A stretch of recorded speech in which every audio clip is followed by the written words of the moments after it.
Ah. It just takes a couple of seconds. According to YouTube, we are now live.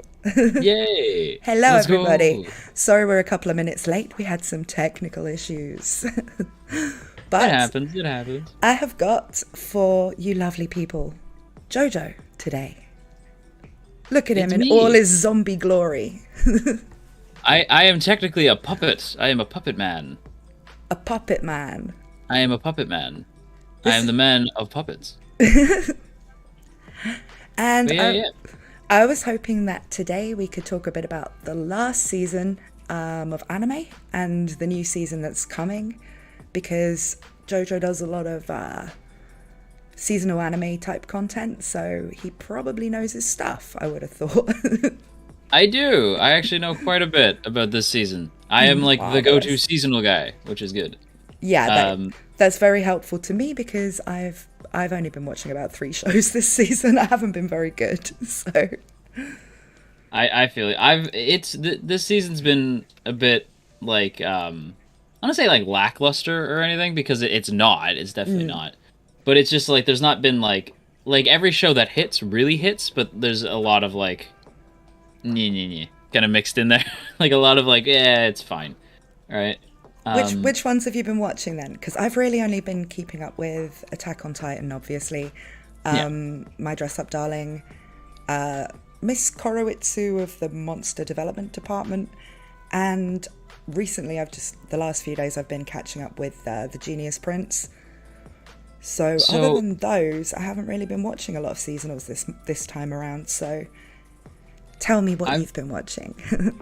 I've been keeping up with I was keeping up with Demon Slayer. It's obviously like it ended kind of early into the season. Ah, right. And then Dress Up Darling, I've watched every episode of. That also wrapped up, I think, like just this week. Titan, of course. I feel like Titan's like mandatory. Everybody's watching Titan. Yeah, I mean, you could say that about Demon Slayer, but I managed to be like the one person that doesn't watch Demon Slayer. You were like, nah, pass. Not interested. I kind of dropped it after about 5 episodes into season 1, and I just thought it was kind of like, it wasn't bad or anything. I'm not really into that kind of shonen, and yeah, I kind of felt like there was nothing about it that was really compelling me to keep watching it. And then when it got to like, I think it was episode 18 or something, and everyone kind of lost their minds about it on Twitter, I was like, have I been missing out? Is this like actually really awesome?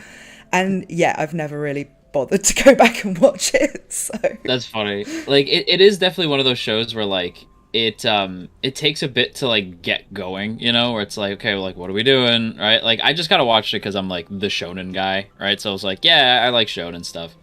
So I and then like the anime, it's ufotable, so it looks nice. But yeah, it's one of those shows that really takes a bit to get going. Like once it gets going though, it's like great, right? Right. It just the thing that holds it up is like A, like it looks really pretty, and B, the characters are like really strong, because the story itself it's just kind of like, boy wants to do a thing, he's gonna go do the thing, and we're gonna have shonen hijinks along the way, right? Yeah. It's just sort of like the story is very like whatever, but like the characters make it strong. Yeah.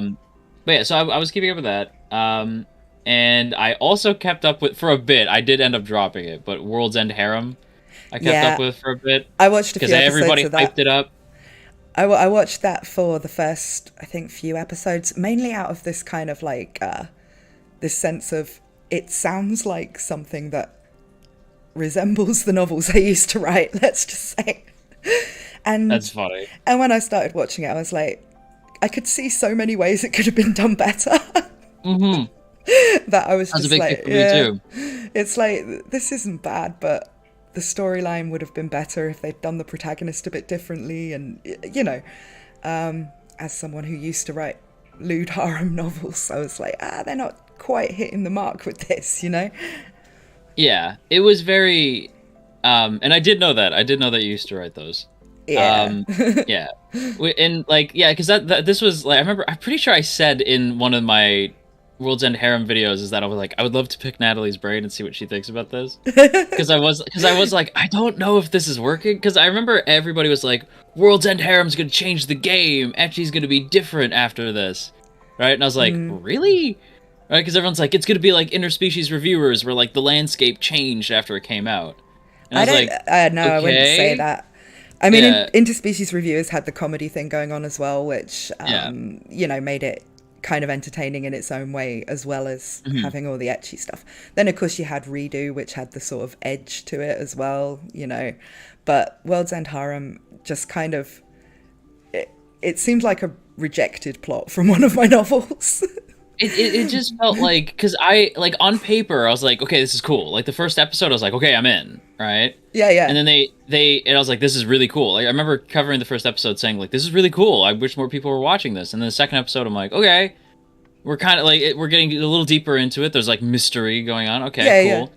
And then eventually they're just like, hey, you know these two interesting dudes?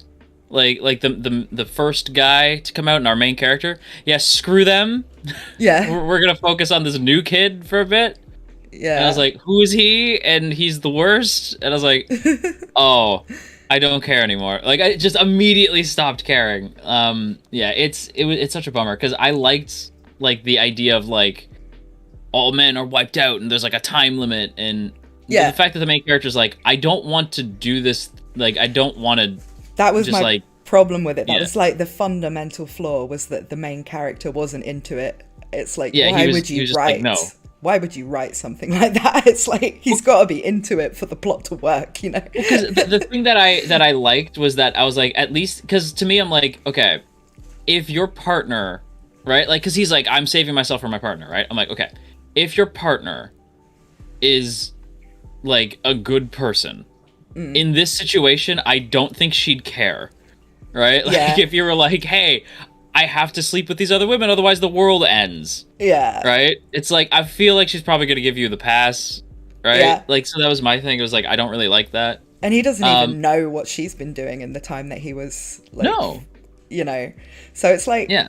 It just kind of, the protagonist was badly designed for this kind of story.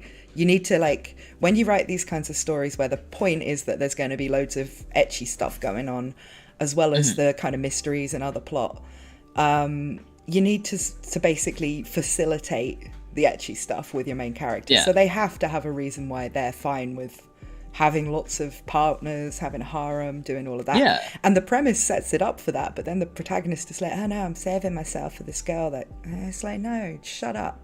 Badly designed. Well, I remember telling people, I'm like, the other dude, I can't remember his name, like Hino or something like that. Like, he's the first guy who they wake up.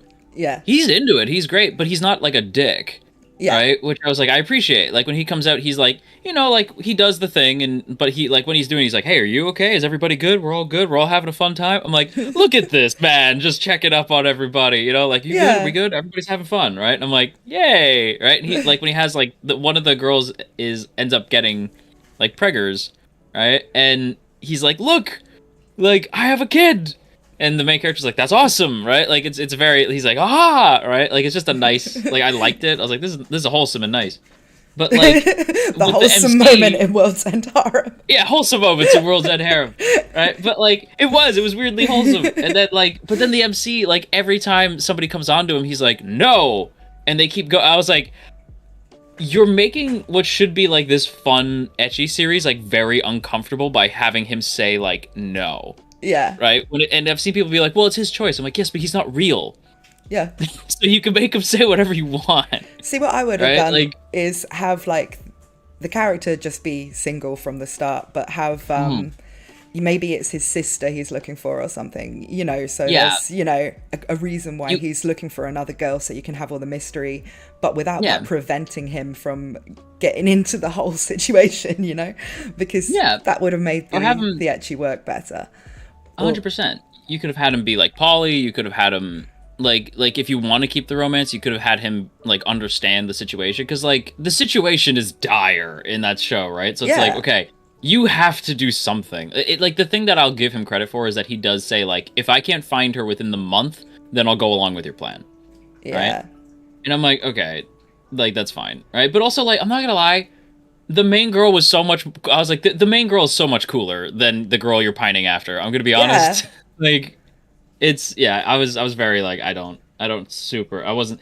It had so much going for it. It just fell apart because I want good ecchi. Like I've always said, like I want good ecchi because like I see people always say like ecchi is this, right? Like ecchi's like, you know, it's dumb and it's like blah blah blah. Because I do. There's tropes that I hate, right? Yeah. Where it's like, and I feel like you can do those tropes, but make them better. Like I love Keijo a lot. Like it's like one of my favorite shows. I love Keijo because Keijo just takes like the whole thing of a sports anime and just makes it over the top and lewd, and it's just fun. You know, you can have fun with Keijo. You can have fun with interspecies reviewers. You know, at least Redo Appealer has like, you know, the revenge edgy stuff going on in it. You know, it's trying to. It has a purpose. It's being edgy. You know, and I like a bit of edge, so I'm all down for that. But World's End Harem, it's like the story was quite well planned, but the protagonist just kind of like, it felt like a missed opportunity to do something better, you know? Big time. So we talked about World's End Harem a lot longer than I thought we were because we're starting to setting the tone, you know? Yeah, exactly, yeah. We're gonna ramble a bit. But other stuff. I did watch the first, I think, 3 or 4 episodes of Stone Ocean, like the new JoJo's part. Oh, I watched all of that, but I forgot that it kind of counted as this season because I watched it all in does, like a day. It counted as this season.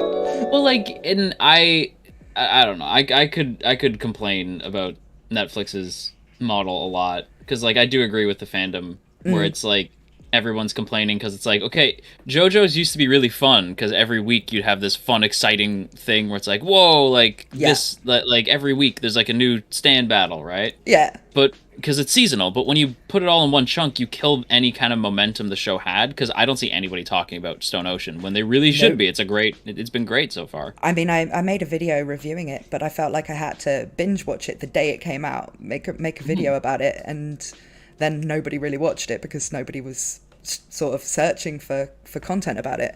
And I was just like, this is such a... I don't want to be one of those like YouTubers that's like, oh, I don't think that they should demand that I watch all the shows and talk about them in time. You know, I don't want to be like that. But it was also kind of like, there was no hype. There was no sort of shared experience of like, we all watched this episode today and now we're hyped about it. And it was such a good half of a season as well that I feel like that was a missed opportunity just by shoving it all out there with no real fanfare or anything. It kind of like, you know, on Netflix they have that spin-off of JoJo, you know, the Rohan Ghost Stories thing, and that was really good, but nobody's ever heard of it because it's just like sitting there on Netflix. They don't promote anything. Like they don't promote it at all. Like it's weird to me that you have a series as ginormous as JoJo's and you don't do anything with it. Like, Crunchyroll would have at least promoted the shit out of it, and I'm not even, like, a big Crunchyroll guy, right? Like, but it's like... Is anybody? At least promote exactly. Right? It's true. But it's like, at least promote the show you have, you know? Yeah. Like, I don't know. Netflix, Yeah. Now Disney's getting in the game, too, which is, like, a whole other can of worms.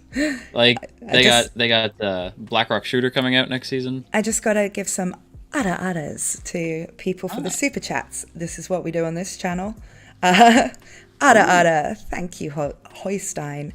He says he's basically dooming all of the women that come onto him to never have kids of their own, all for his own selfish silliness. Sliders did this better. So going back to World's End Harem. Ara-ara. Thank you, Flood55. Can't stay and watch today, but just wanted to stop by and show my support. Thanks for all the great reviews and really appreciate the work you do.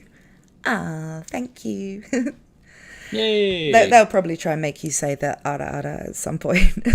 I could do that. They were making Necro say it a couple of weeks ago. But, yes. You can try, chat. You can try. I think that you've been known to say a little bit of ara before, haven't you? I could dust off a little bit of ara here and there. I can dust it off here. I've been doing it since my birthday. My birthday stream, people were sort of doing the super chats, and I was like, oh, I don't really know how to thank everyone, you know. Mm-hmm. And someone said, just say ara. I was like, okay, I'll do that. I've been doing it for like 4 weeks now. This is what the VTubers do. We say the ara-aras and the yara-yaras. Ara. Yada yada. Yada does it. Nani. Or I guess it's nani. I guess it's yara dawa is what Jolene says. now, so I guess now it's Yara Yara Dawa. Nah, not as good as Deze. Yeah, I really like Jolene though. She's great. I love her. I think she's like, they didn't go too far with making her exactly like Jotaro, but she's enough like Jotaro that it feels like she's his daughter, and you know, everyone's favorite is Jotaro, so you can't really go wrong.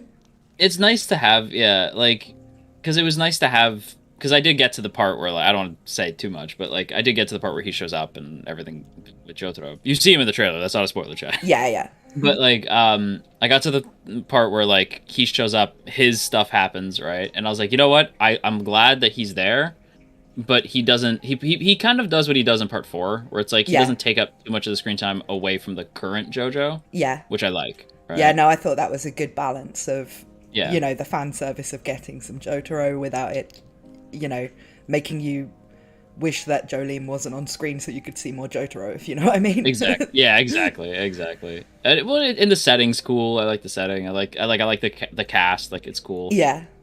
Yeah. I really like Foo Fighters.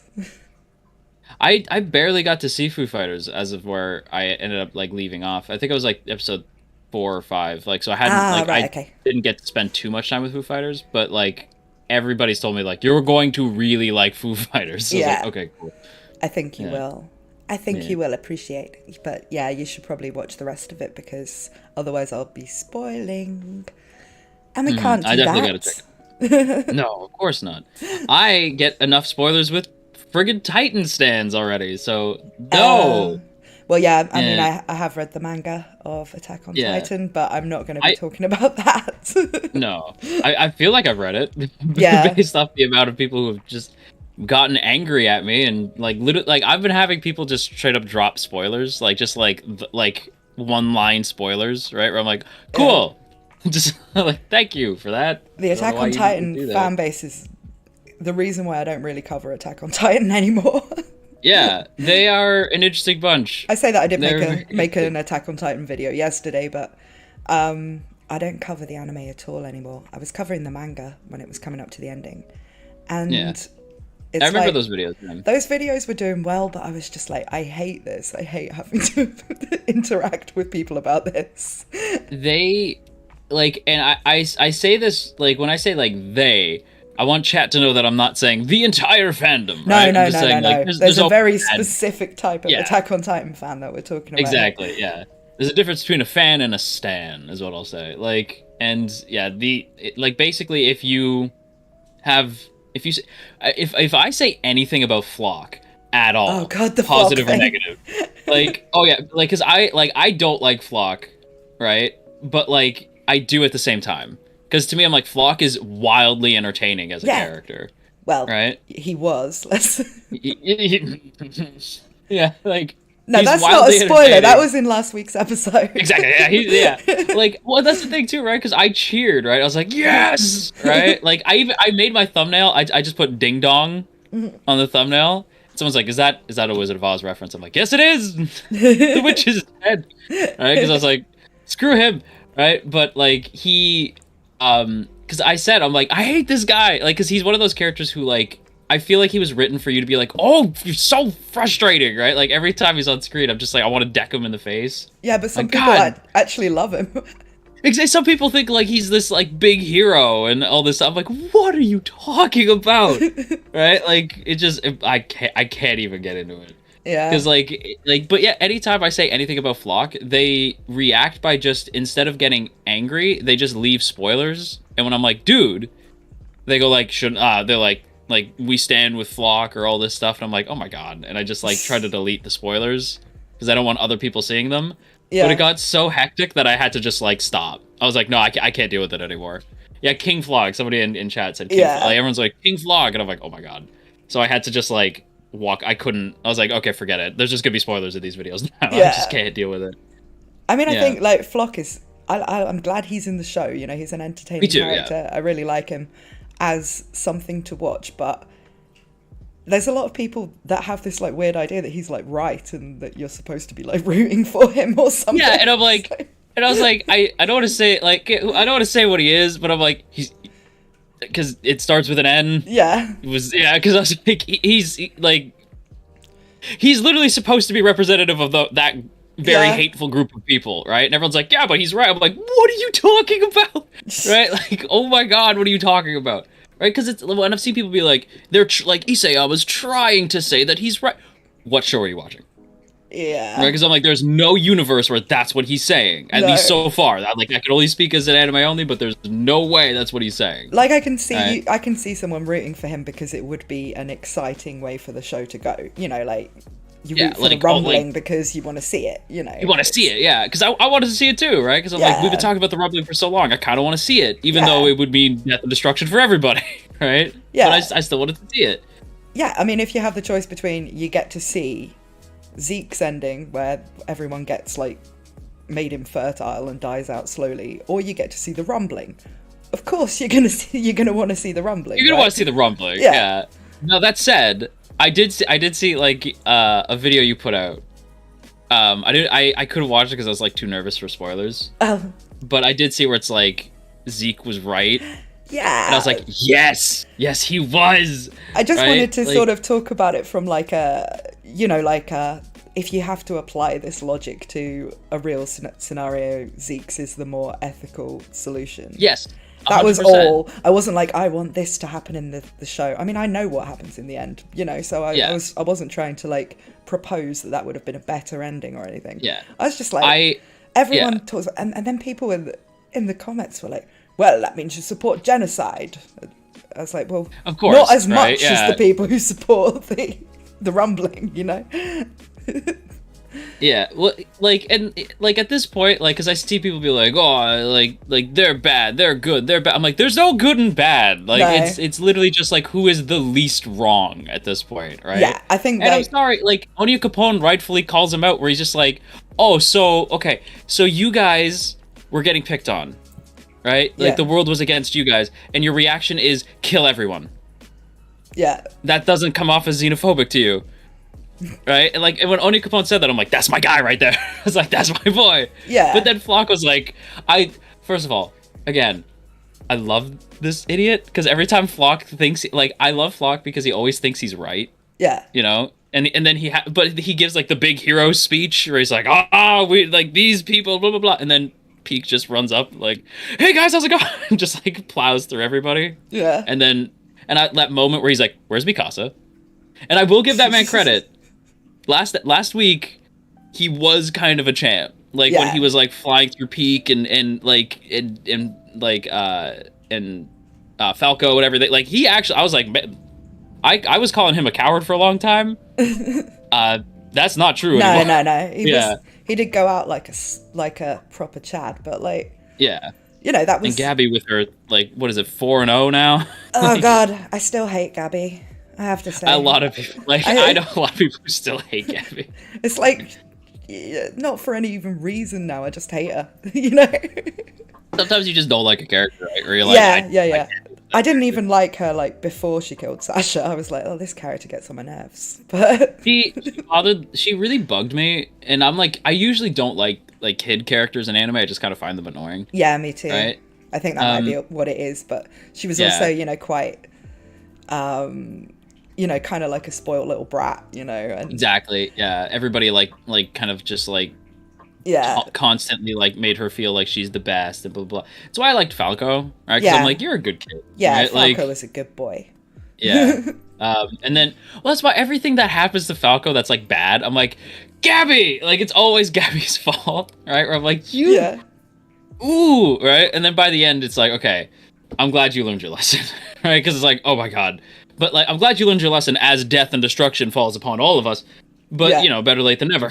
It's like you know, Gabby's arc of learning not to be quite so racist is like you're supposed to sort of like her after that, and I'm like, nah. Still like she was still racist, right? Or it's like, so it's funny, right? Because like I've seen people say like, well, like some people can forgive her and some people can't, and I was like, yeah, I know. I watched Fruits Basket. Right, like that was like the one. I'm like, I know. I watched Fruits Basket. I know that lesson already. You don't have to teach me that lesson. It's like I can forgive her. I just don't like her. I just don't like her. Yeah. Well, that's the thing, right? Like, Gabby is like Miranjo from Ranking of Kings, but worse. Have you seen Ranking of Kings? No, and now that that's been mentioned, I'm probably just going to get spammed with people going, "You have to watch Ranking of Kings," because Yeah, I this probably has should been have brought going that up. this has been going on for like several weeks now of how I need to watch Ranking of Kings, and I just haven't got around to it. Initially, I did want to watch it. I heard good things about it, but there's something about the art style that it kind of, and you, like I was saying, I don't really like kid characters. I was kind of like, Yeah. this doesn't look like my kind of thing. I hear so many good things about it that, I've been convinced to watch it. It's just I haven't yet, and It yeah. is interesting because so it I believe wrapped up last week. So Mm-hmm. it was a leftover from fall of last season, Yeah. right? So it was a leftover from there, and it I didn't want to watch it either because I was like, it looks like a kid show, right? So I was like, I don't know what I'm looking at, and everyone's like, but it's by Wit. I'm like, yeah, but Wit literally, I don't know if you know this, but Wit literally said we want to make family shows now. Oh, Like, right. yeah, so that's why they dropped Titan and everything. They were I like, mean, the no. last thing I watched that they did was Vivi, and that wasn't really a family show, but Which one? Vivi, Flora Eyes song. Oh, The Vivi. stream. Yeah. They Did you do watch Vivi. that? I did. I didn't finish it though. I did, but I got up to the episode. I didn't even It's not one of those things where I stopped watching because I didn't like it anymore. It was just I can't remember what I was doing that day. I think I went out, and so I came back. I'm like, okay, I'll watch it later. And then a week passed. I was like, shit, I missed the newest episode too. Okay, I'll watch it later, and I just kept pushing it off. Yeah, But yeah. the last episode I saw, That's I like was the reason why I still drop emotional. like the majority of seasonal shows that I drop. It's usually not because I don't like them. It's like I get behind on them, and then I'm like, I'll just binge that when it's finished, and then never get round to it. That's exactly how I feel with a lot of things. I'm supposed to my partner and I are gonna try to watch Love of Kill. I think the Josei show where it's Oh, it had just finished wrapping up. Because I I watched haven't the first heard of few that. episodes and I liked it. It's good. It's anytime there's a Josei series, I get my interest is piqued because I'm like, we don't get a whole lot of Josei. Yeah, yeah. So I was like, oh, okay. And then we decided to binge it, but I don't know when. And part of me's like, I don't know if I'm ever gonna watch this show. Anytime I'm like, I'll binge it when it's done. I don't like binging things, right? So I have a feeling I probably won't, but it is very it is very good. Wit is not doing Spy X Family chat. I don't know. It's Cloverworks. Yeah, I thought it was Um, Cloverworks, but yeah. okay. Wit only does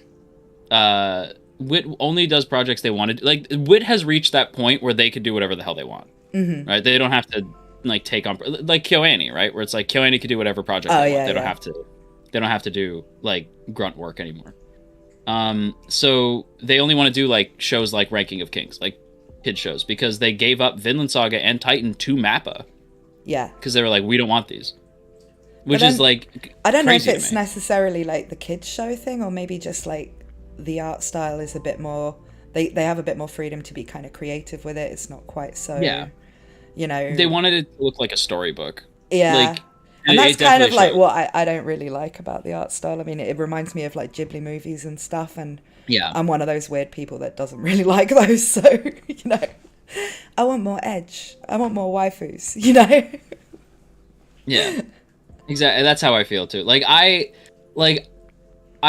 definitely grown over the years since I first got into anime, but at the end of the day, I am still I still want a lot of the same edge that I walked in for. Yeah. I've grown and yet I still have it at the same time. Yes, chat, I know it's Cloverworks and Wit, but the thing is when two studios cross over like that, there's gonna be one who actually handles most of it, and it's gonna be Cloverworks. I promise you. Yeah. Right? Because it's the same thing that happened when Cloverworks teamed up with crazy studio Trigger to make Darling in the Franxx. That was mostly a Cloverworks show. Was it? Yes, Because that felt very Trigger. It felt very Trigger, but the reason why is because most of it was handled by Cloverworks, and Trigger staff hopped over so that they could collab together, but it's mostly a Cloverworks show. And Trigger just brought but it does their feel like Trigger. special Trigger craziness. Exactly, yeah. This is gonna feel like old Wit. When we get Spy X Family next season, it's gonna feel like old Wit, but it's actually a Cloverworks show. Ah. Yeah. Well. Yeah. I haven't read the manga of Spy X Family, but everybody talks about it like it's going to be a pretty good show. So, is that one you're going to be covering? Which one? Spy X Family. Yes, I'm definitely going to be covering that one because I am super excited. There's a lot of shows next season that I'm like Me pretty too, amped but up for. mine are all the ones that I'm super excited about are all sequels. So I haven't really looked at what the new shows are yet, other than Spy X Family. Yeah, a lot of them are like sequels. There is like the Skeleton Knight in Another World, and I'm like, I want to cover this, but like the thing with me is I've gotten to the point now with videos where I don't want to talk about things by myself anymore. Yeah. So I'm like trying to find people to watch like shows with. Because like I definitely like there's a bunch of isekai that I'm like, of course I somehow became the isekai guy. So like even though I didn't like isekai at the beginning, you became the isekai guy. Hey, this yeah, is, I was like, on my channel, that's welcome. You know, like yeah, for sure, yeah. Well, like but you didn't watch Mashoku Tensei though, did you? You dropped that. No, and we've definitely like joked back and forth about Mashoku Tensei. But like it's funny too because like I remember Crunchyroll when they did their friggin' award show. Yeah. It wasn't even nominated, and I was like, "That's anime of the year. Are you high?" Right? Like, it's like, what are you talking about? And it was like, you didn't like it. I'm like, yeah, I didn't. Right? Like, but like that doesn't mean that it's not anime of the year. Yeah, right. Like I was like, what are you talking about? There's like a big difference between like not liking something just because it's not the kind of show you like and thinking like it doesn't deserve any of the sort of like the accolades. Yeah. It's like like I was saying, I don't really like Demon Slayer, but if people think that Demon Slayer is great, then I mean I do think it's a bit overrated. I went to a convention on Saturday up near Milan, and there was like all the anime stuff was basically, put it this way, I was lucky that I liked Jujutsu Kaisen because everything else was Demon Slayer and My Hero Academia, and that I don't watch either of those. So I was kind of like, why is there no stuff for any of the shows I watch? It's just all. So yeah, had to just be a Jujutsu Kaisen fan that day because that's like the only shonen that I really watch. It's a bummer, yeah, because shonen does sort of like dominate the market, right? Like I feel like people when they think anime, they think like shonen right away. I'm like, there's so much other stuff, right? Yeah. Like you just gotta break free from it a little bit. Yeah. Because I definitely like I am a shonen guy, right? I love show. Like I grew up on like Dragon Ball, right? So it's like of course I'm a shonen guy. Like I still watch Dragon Ball all the time. It's like I'm more hyped for that movie than I will admit because Toei's kind of not a good company, but like it is what it is. Like there's a part of me that will always be a shonen guy, right? Yeah. But like I do wish people would be like there's a show Shikamori that's coming out next season. It's just like a dumb rom-com, but it looks super great. And I was like, I wish people would talk about it because I know a bunch of like hardcore anime fans are gonna love it. But the general anime community, they're probably not gonna watch. But then if you think about it, like a lot of rom-coms do pretty well with the anime community. You know, Kaguya-sama, that's coming back. Yes. Komi coming back next season as well. You got like, hopefully there'll be some more Nagatoro at some point. There's quite a lot of rom-coms that. Like to me that hit up because I don't really I don't have the like nostalgia thing because I didn't even get into anime till I was already an adult. They didn't really show it on TV in the UK, so when I was a kid, apart from a bit of Pokemon and Digimon, I don't think I really watched anime. There was Dragon Ball, but like that was kind of more a boys show, you know, so yeah, exactly. I didn't really watch that, and so I don't have that like nostalgia thing for shonen. So the ones that I like tend to be the ones that still have, you know, slightly older protagonists, a bit more stylish, you know, like the Bleach type stuff, Jujutsu Kaisen, Chainsaw Man, you know, those kinds of things that are a little bit more stylish, a bit more edge, you know. So that's really the only shonen stuff I kind of follow.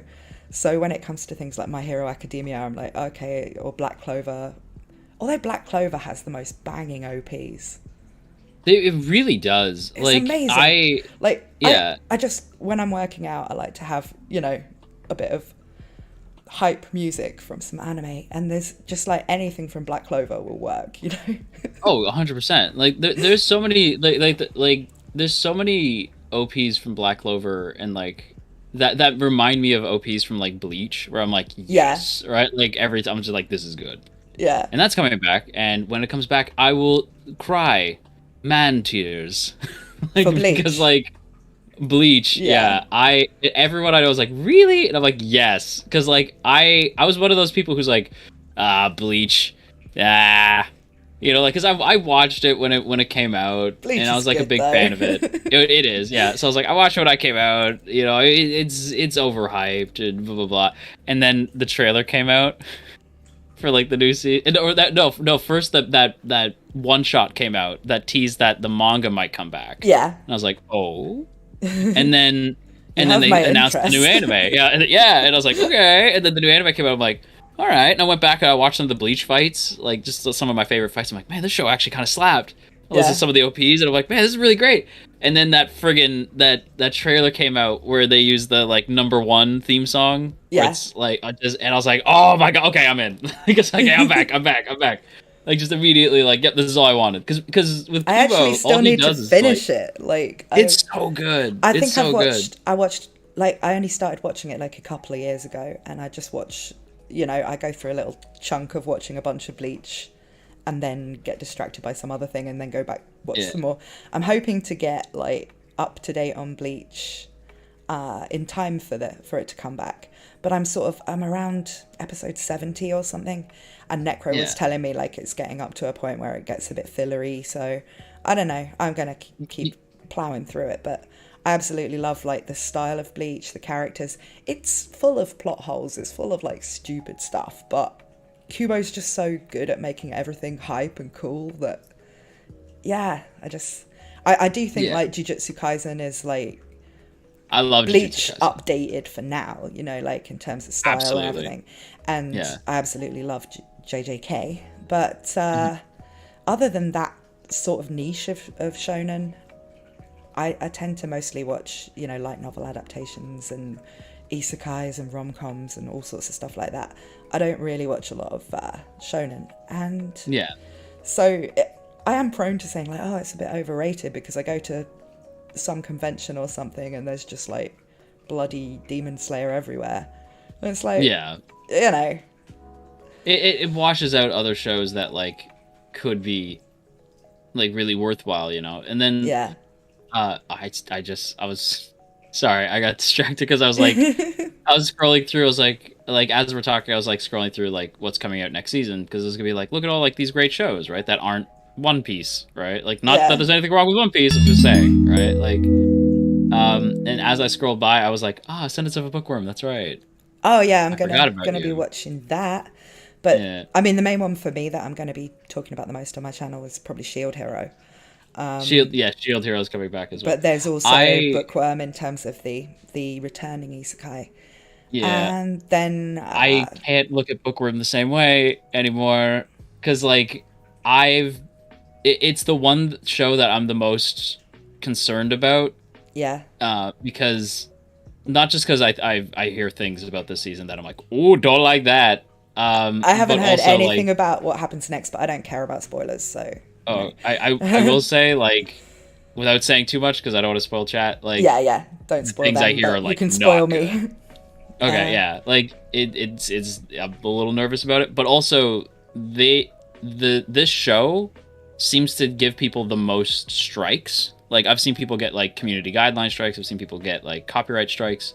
All because they talk about strikes. Yeah, I saw a buddy of mine get a guideline strike for it. I can see people getting copyright strikes, you know, because well, you don't touch ReZero if you don't want to be friends with the copyright strike system. But... Well, like, even my videos got like claimed and like I had 2 copyright strikes at one point because of Bookworm, and I'm like, really? But I don't show anything. Yeah, like I literally just show screenshots, and like when they said, like, when you know how they have to mark like what was infringing on their copyright, they've just put they just put like the entire portion of the video that showed screenshots, like that whole part. They just just showed that whole part, and I was like, are you serious? I can't even show screenshots. Like, Japan's getting very strict with like the West in terms of like what they can and can't show. So that's why I don't even show screenshots in videos anymore. I'm just like, okay, fine.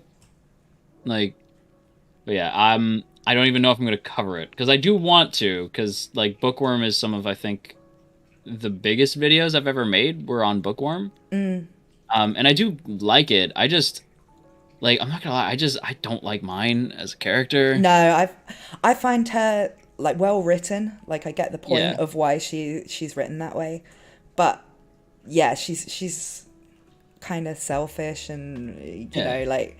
But she's weird. I like, because somebody She's said weird, like, yeah. well, you don't like. Well, somebody was like, you don't like Rudy. I was like, no, I don't. Right? I love everything else about it. I just can't stand Rudy. Right? And they're like, how come?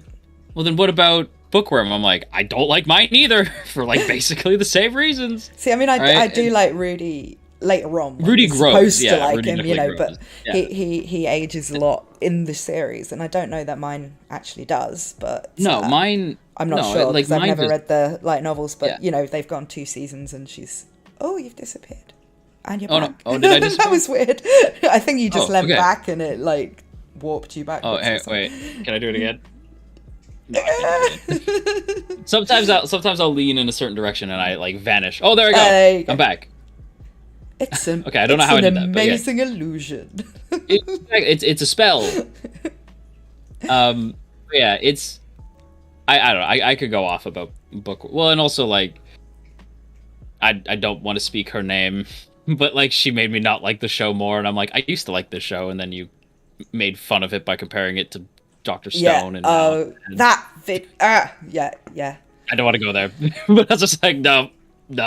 I was thinking actually with you, I might make it a whole week without actually talking about She Who Must Not Be Named, because you. I thought I could go. I was like, don't bring it up. The last 2 guests I had both made videos about her, and the next one I have next week also did. So I'm like, can we break the streak? I'm sorry. every time I think about Bookworm now, I think, well, because it's like that video about Dr. Stone. It was like, you do realize they're trying to do completely different things, though. They're not even the same show. I was like, what are you talking about? Yeah, I didn't like that video at all. It's like, oh yes, but in Bookworm it shows you how they make clothes and like normal things, and in Dr. Stone they don't show you that because it's women's labor. And I'm like, no, they don't show you that because it's about like technology and stuff, not about. Yeah, exactly. Yeah, what are you talking about? They do make clothes and things, but that's not very. That doesn't go with the premise of like, I want to bring everything back to modern times. So he makes like cell phones and stuff. Yeah, technology. And on top of that, some of the strongest characters in the entire show are women. Like, what are you talking about? Like, Kohaka's like one of the strongest characters in the whole thing. Yeah. Right? Like, I just, I could go off. And when it comes to the fan service, I mean, what's his name? Like the villain guy that and he looks like a JoJo's character. Oh yes, yeah. He's how am I forgetting his name right now? He's like one of my I don't know why I'm forgetting it. He's awesome, but yeah, he's great. Like if you're talking fan service, that guy's like half naked all the time and he's ripped. I mean, and I like to nobody's complaint. Exactly, like there's a huge double standard, right? Where I'm like, dude, come on, like I could, Dr. Stone helped me with biology. It's Tsukasa, thank you, chat. Yeah, Tsukasa is like a brilliant villain. So I always wanted to say that you could have like a crossover with Attack on Titan, and then you could have Mikasa Tsukasa. That'd be amazing. Yeah, Mikasa Tsukasa. Oh my god, I never thought about that. That's great. Oh, that's great. Mikasa Tsukasa. Yeah, I love it. Do you guys look at chat? Yes, we do. We do. Going off on a tangent a bit. We've just like just completely on a side tangent. Apologies. I was thinking of making like recaps of Bookworm because I'm doing those for Shield Hero at the moment. I was thinking of making recaps of Bookworm before the new season comes out, and now I'm thinking maybe I can't really use any pictures from Bookworm or anything.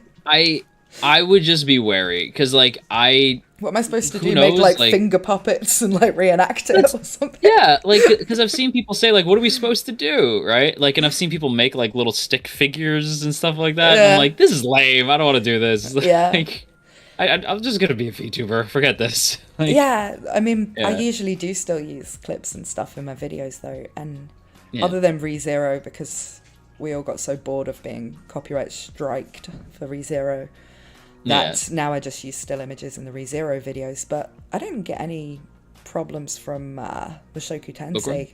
Oh, no. So who knows what Kadakawa's thinking. But it's interesting, right? I feel like it really is just case by case. Can you speak Arabic? I can't. Can you? No, unfortunately not. No. That'd be cool though. Yeah. It would be cool to speak many languages, because then we could reach everybody. It would be cool. And teach them about World's End Harem. Yeah, exactly. Teach the world about World's End Harem. We got Esperito in the chat. Hello. I see the boy. And I gotta play him for using a poster. Oh my god. Yeah. That's a yikes. Yeah, that's maybe... Yeah. We're seeing Japan, now that everybody is probably recommending Bookworm is something to be careful about then. Is fan art okay? I'd assume fan art is okay. Yeah, I mean, we did try and get around that a lot with ReZero using fan art, but I think there's probably a lot more fan art of ReZero than there is of Bookworm, so... Yeah, Bookworm's a little more, like, niche, I think. Yeah. I'm not sure even about Shield Hero, because I think 414 Anime got strikes for Shield Hero stuff during the whole ReZero thing as well, so... Really? Oh, I've got to do an ada for my boy Succubus Bait. YouTube is wigging out, so I'm hoping this works. I just want to collect an ada. As a side note, I've been having trouble figuring out something I want to watch. Do you have any recommendations for anime that's easy to turn your brain off to watch? There's that fishing anime that came out this season. There's World's End Harem. Yeah, you turn your brain off, watch that. I always recommend Slice of Life. Like, if you just want to... I'd like Eurocamp is great. Yeah. Like, it's just fun, pretty visuals with, like, cute characters. When I want to switch my brain off, I normally watch really trashy isekai, though. That's a good... Well, there actually I was going to say, like... I'm going to say that the one I'm watching at the moment, I was expecting to be trashy. The Genius Prince's Guide to blah, blah, blah, blah, blah, blah, Nation Out of Debt. The one that sounds like it's going to be exactly the same as Realist Hero. That one. Turned out to be pretty good from what I hear. It's actually I dropped really it because good. I thought it was bad. Yeah, I thought the first episode was kind of like whatever. Yeah, the like, first not bad, episode's whatever. like fine, but it actually, what it is like it's got this thing where you feel like it's trying to do some kind of like psychological schemes, you know, they're trying to outwit each other and you can kind of see where it's going, but then it really just pulls the rug from under them and it becomes kind of a comedy of errors. It's like, it's really good, but... That's, yeah, like, I definitely, like, I was shocked when I saw, like, everybody, because when the first episode came out, everyone was kind of trashing on it, and then a few weeks had passed and everyone's like, actually, you should go back and watch Genius Prince. It is pretty good. I was like, what? Yeah. Yeah, like suddenly, like, the whole tide turned. So I'm like, wow, good for them. They really, like, you don't see that often where they turn the ship around, like, on a bad show, and they're like, no, it's good now, right? It's like, oh, yeah. Okay, cool, yeah. Someone's saying the strongest sage with the weakest crest is trashy, but I couldn't bring myself to recommend that to anyone. That was the one that's the one I was thinking of where I'm like, it's pretty, there's a it's trashy not even isekai like, this season. It's not even like, technically an isekai. No, it's not even an isekai. But it's like, if you want to talk about turning your brain off, this one, you need to also turn off any sense of like being able to get frustrated and annoyed with things that suck as well. Well, it was so, I don't know. I even made a video on it because like usually I think this is the first season in a long time I didn't talk about an isekai because there just wasn't like a lot to pick from, and I was not going to watch Arifureta. I was like, no, I've been burned once. I tried. I think I dropped Arifureta after like 3 or 4 episodes, but I wouldn't mind actually watching it properly and trying to see if it gets better later on, because I've heard that the novels aren't bad, and you know, I think I'd rather just read it. Yeah, because I've heard a lot of people say like the novels are good, right? So it's like, okay, I'll probably read it because like I do like the idea of like a revenge story. Yeah. I just don't want it to be like. But you got you got Shield Hero for that, or Shield Hero, yeah. Redo of Healer. Yeah. In fact, I like it. One of the few light novels I own is I own like the first volume of Shield Hero, and I read it and I liked it. Like I read it before the anime came out, so I actually like it was like a few times I knew. What was I'm reading it at the moment, but I'm on like volume 8, so you can't spoil me. But actually, I remember like I was reading it. And sorry, Jojo. Do you mind if I? Oh, yeah, go ahead. Do you mind if I just quickly run off and grab a drink? I'm just gonna put myself on mute. If you wouldn't mind talking to the fellows in the chat for a moment while I do that. Yeah. I won't be a minute. Alrighty. But yeah. So yeah, chat. I read the first volume of Shield Hero, and I was shocked at what an asshole Naofumi was. Like in his I don't know, it's just something about the way that boy's inner monologue goes. I was like, maybe you deserve no, he doesn't deserve it. But like he was a dick. Like I was shocked at what a douchebag Naofumi was. But by the end of the first volume, you're like, oh, okay. Like, I'm glad things worked out for you.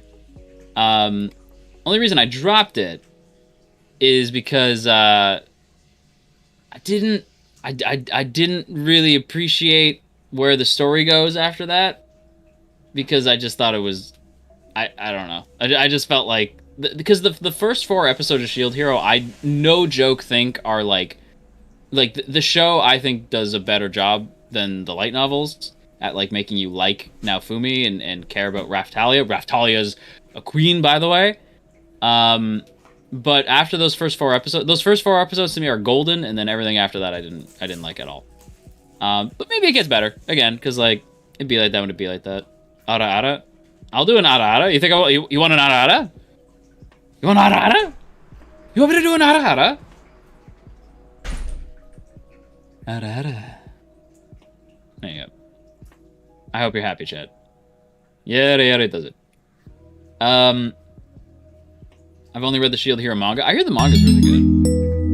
Naofumi is an edgy kid. He sometimes deserves the hate. Yeah, like, yes and no. Like, I definitely agree that, like, Naofumi is the edgiest of edgy. And he definitely can deserve it on occasion, but, like, I don't know. He's one of those characters I want the best for, but, like, yeah, he can be kind of dumb sometimes. We stay in Raftalia? Absolutely we do. You can't ignore the Will versus Chris Rock controversy forever. I saw the Will Smith versus Chris Rock thing. I was tweeting about it. What do you mean? What do you mean? I was tweeting about it. I mean, I was tweeting about it when it happened. Whoops. Yeah, I was tweeting about it when it happened. I thought it was funny. But yeah, no, I saw that as it was happening. That was a funny day.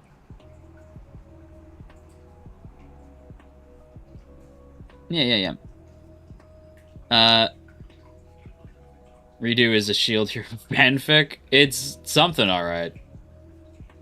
Naofumi does get better in later volumes, and he meets some cool people. I hear that. Yeah, I hear that he actually does get quite a lot better. George, hello. He's not perfect, but he doesn't deserve the bad things he goes through. I think he deserves some shit, right? Because he's not like a good person. But then again, like, who is? Good and bad is kind of irrelevant. But like, he does a lot of bad things and does probably deserve some bad karma for it. But absolutely not what happens. He totally doesn't deserve what happens to him. I felt awful for Naofumi. That poor dude. Because that's like some next level shit. Mr. Underhill versus Chris Rock versus Will at Sunday's WrestleMania. Get Vince to book it. Yeah. Ara, I have returned. Ara.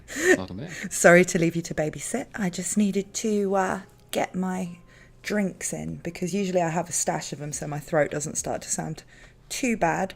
But I've been yapping, you know. I happen to know a little bit about talking too much, so I understand. Yeah, that's the name of your channel. JoJo bangs on a bit, isn't it? Yeah, exactly. Yeah. So you were talking about Shield Hero. Yeah, I was mentioning that, like I was talking with the chat, we were saying that Naofumi is kind of a dick. but he definitely does not deserve the shit that happens to him. Yeah. Because I was like, he deserves a little bit of flack, but not what happens at all. Right? I think like the next arc, because I've read it in the novels, I'm not going to spoil anything, but I think the next arc is going to be exciting and enjoyable. I think people will like it. So I'm looking forward to the new season. I've been debating catching up. Yeah, because like I loved the first 4 episodes. Like, because I read the first volume and I was like, this is good. I didn't like Naofumi at all. Like I was reading it going, because his inner monologue made me hate him. I find, was like, God, like, in the novels aren't, I don't want to say like they're badly written, but they're quite basic in that writing style. And I don't think that they particularly improve on the way that the anime put him across. But, you know, I don't mind him as a protagonist. I think the thing was there were so few likable characters in it in the first season. And in the second season, there are going to be some more like characters you can get on board with. It's not all just Naofumi and Raftalia and Philo, and then there's some assholes, you know. Like, yeah, I remember covering the show right when it was coming out, and I was like, to me, like the first 4 episodes, I'm like, you are like, this is golden, right? Like when he looks at Raftalia and he has that moment of like, when did you get so big? Yeah. Right, and it's like because he kept seeing her as the kid the whole time, and then like, when did you get so big? I cried. I was like, that is such a like powerful scene. Like, after everything he goes through, and I remember telling, like, I would appear like on friends' videos or in podcasts and stuff, and I would say like, I loved it, and then the friggin' bird showed up. Oh, and I hate Philo. I like Philo, but I don't like Melty. She annoys me. Melty and what's his name turned into Team Rocket. No, that's like, Molty. I'm talking about Melty, the blue-haired one that's like the good princess. She just annoys me. I like her. She's cool. But like, well, because she's just pleasant, nice person. I'm like, I enjoy you. She's nice, but she's like, you know, one of those kind of slightly stuck-up little kids. That's just that trope that I don't like. And you know, I mean, when Molty basically turns into Jessie from Team Rocket, at least. It's kind of funny. I mean, she's awful, but it's kind of like... Yeah. I was bummed because I was like, you took the wind out of their sails, right? Because I was like, I wanted to, like, not like them. Motoyasu, I think is his name. Motoyasu, right? The spear hero. Yeah, the spear hero. He gets his own spin-off, from what I've been told. I'm like, what? Like, what are we doing? I just... Yeah, he does have a spin-off. I haven't read any of it yet, but... Hang on, it just sounds funny. Ada. Thank you, Gabe Chapman. He says, have either of y'all read or watched Domestic Girlfriend? I haven't, actually. Have you? No. I know of it, but I haven't seen it personally. Sorry, Gabe. We're going to be disappointing on that one. Yeah, sorry about that. I did hear it's a very interesting watch. I've heard that. I've seen like Gigux videos about it, so I kind of vaguely know what happens in it, but I've never actually watched or read it. So yeah, I do want to like give it a watch just because like watching Garnt slowly lose his mind in those videos does make it kind of funny. Yeah, exactly. Yeah, I was like, I should give this a watch. I'm excited for. I don't think it's next season. I think it's the season after. Yeah. I covered this show when it was airing, and I thought I was losing my mind, and I remember all the comments were like, it's funny to watch the first video all the way to the end and watch JoJo slowly just go insane. But it was Rent a Girlfriend. I've never watched that either. That's another one of those where I feel like I probably would find it quite amusing, but I just never got around to watching it. I just remember sitting there going like, what the hell is happening? Like, just like slowly just like, what? Like, it's such a like, because like the main like I've heard some people say like, oh, this character's worst boy. No, Kazuya from Rent a Girlfriend is the worst. He's the worst, right? Like, I hate him. And then there's Mami and Ruka, who are also the worst. They're the worst, right? Like, the characters are just like, but like they're written to be that way, right? Where like you're just like, oh my god, you're all so terrible, right? But like, but at the same time, it's like I can't stop watching. Like, it's just one of those things where it's like I have to know what happens. And it's, I don't know, I call it like one of those black hole series where like, you know that it's like bad, and you shouldn't be watching it, but you're like, I can't stop watching it. Like, you just get sucked into it. I mean, I have been known to watch and sort of almost enjoy Eromanga Sensei, so you know. There you go. I'm sure I can tolerate. Everyone has the one. I'm sure I can tolerate. I started watching Eromanga Sensei like back when I was still mainly writing novels, and I was like, oh, it's about a guy who writes like novels and has like a lewd drawings in them. That sounds like, you know. I thought maybe it would be like Bakuman only for light novel authors, you know. That's funny, yeah. And then it turned into that. Yeah, it turned into whatever that was, and I was still watching it though. That's funny. People are asking what we think about the other heroes in the Shield Hero. Like, I think in the second season, people will see a bit more of the fact that Itsuki, the bow hero, is just as big of a dick as Motoyasu. He seemed like one, didn't he? Yeah, because like in the first season, I'm like, he's a real asshole, but I can't like get a read on why. I was like, he just seems bad. I kind of like the Ren, the sword hero. He's kind of like just a teenage edgelord that's, you know. I kept calling him Kirito, and it drove people insane. Yeah, because I was like, he's just Kirito. Like, and everyone's like, no, he's. I'm like, look, I don't say that in a mean way. I like Sao, right? like it's just that's who he reminds me of.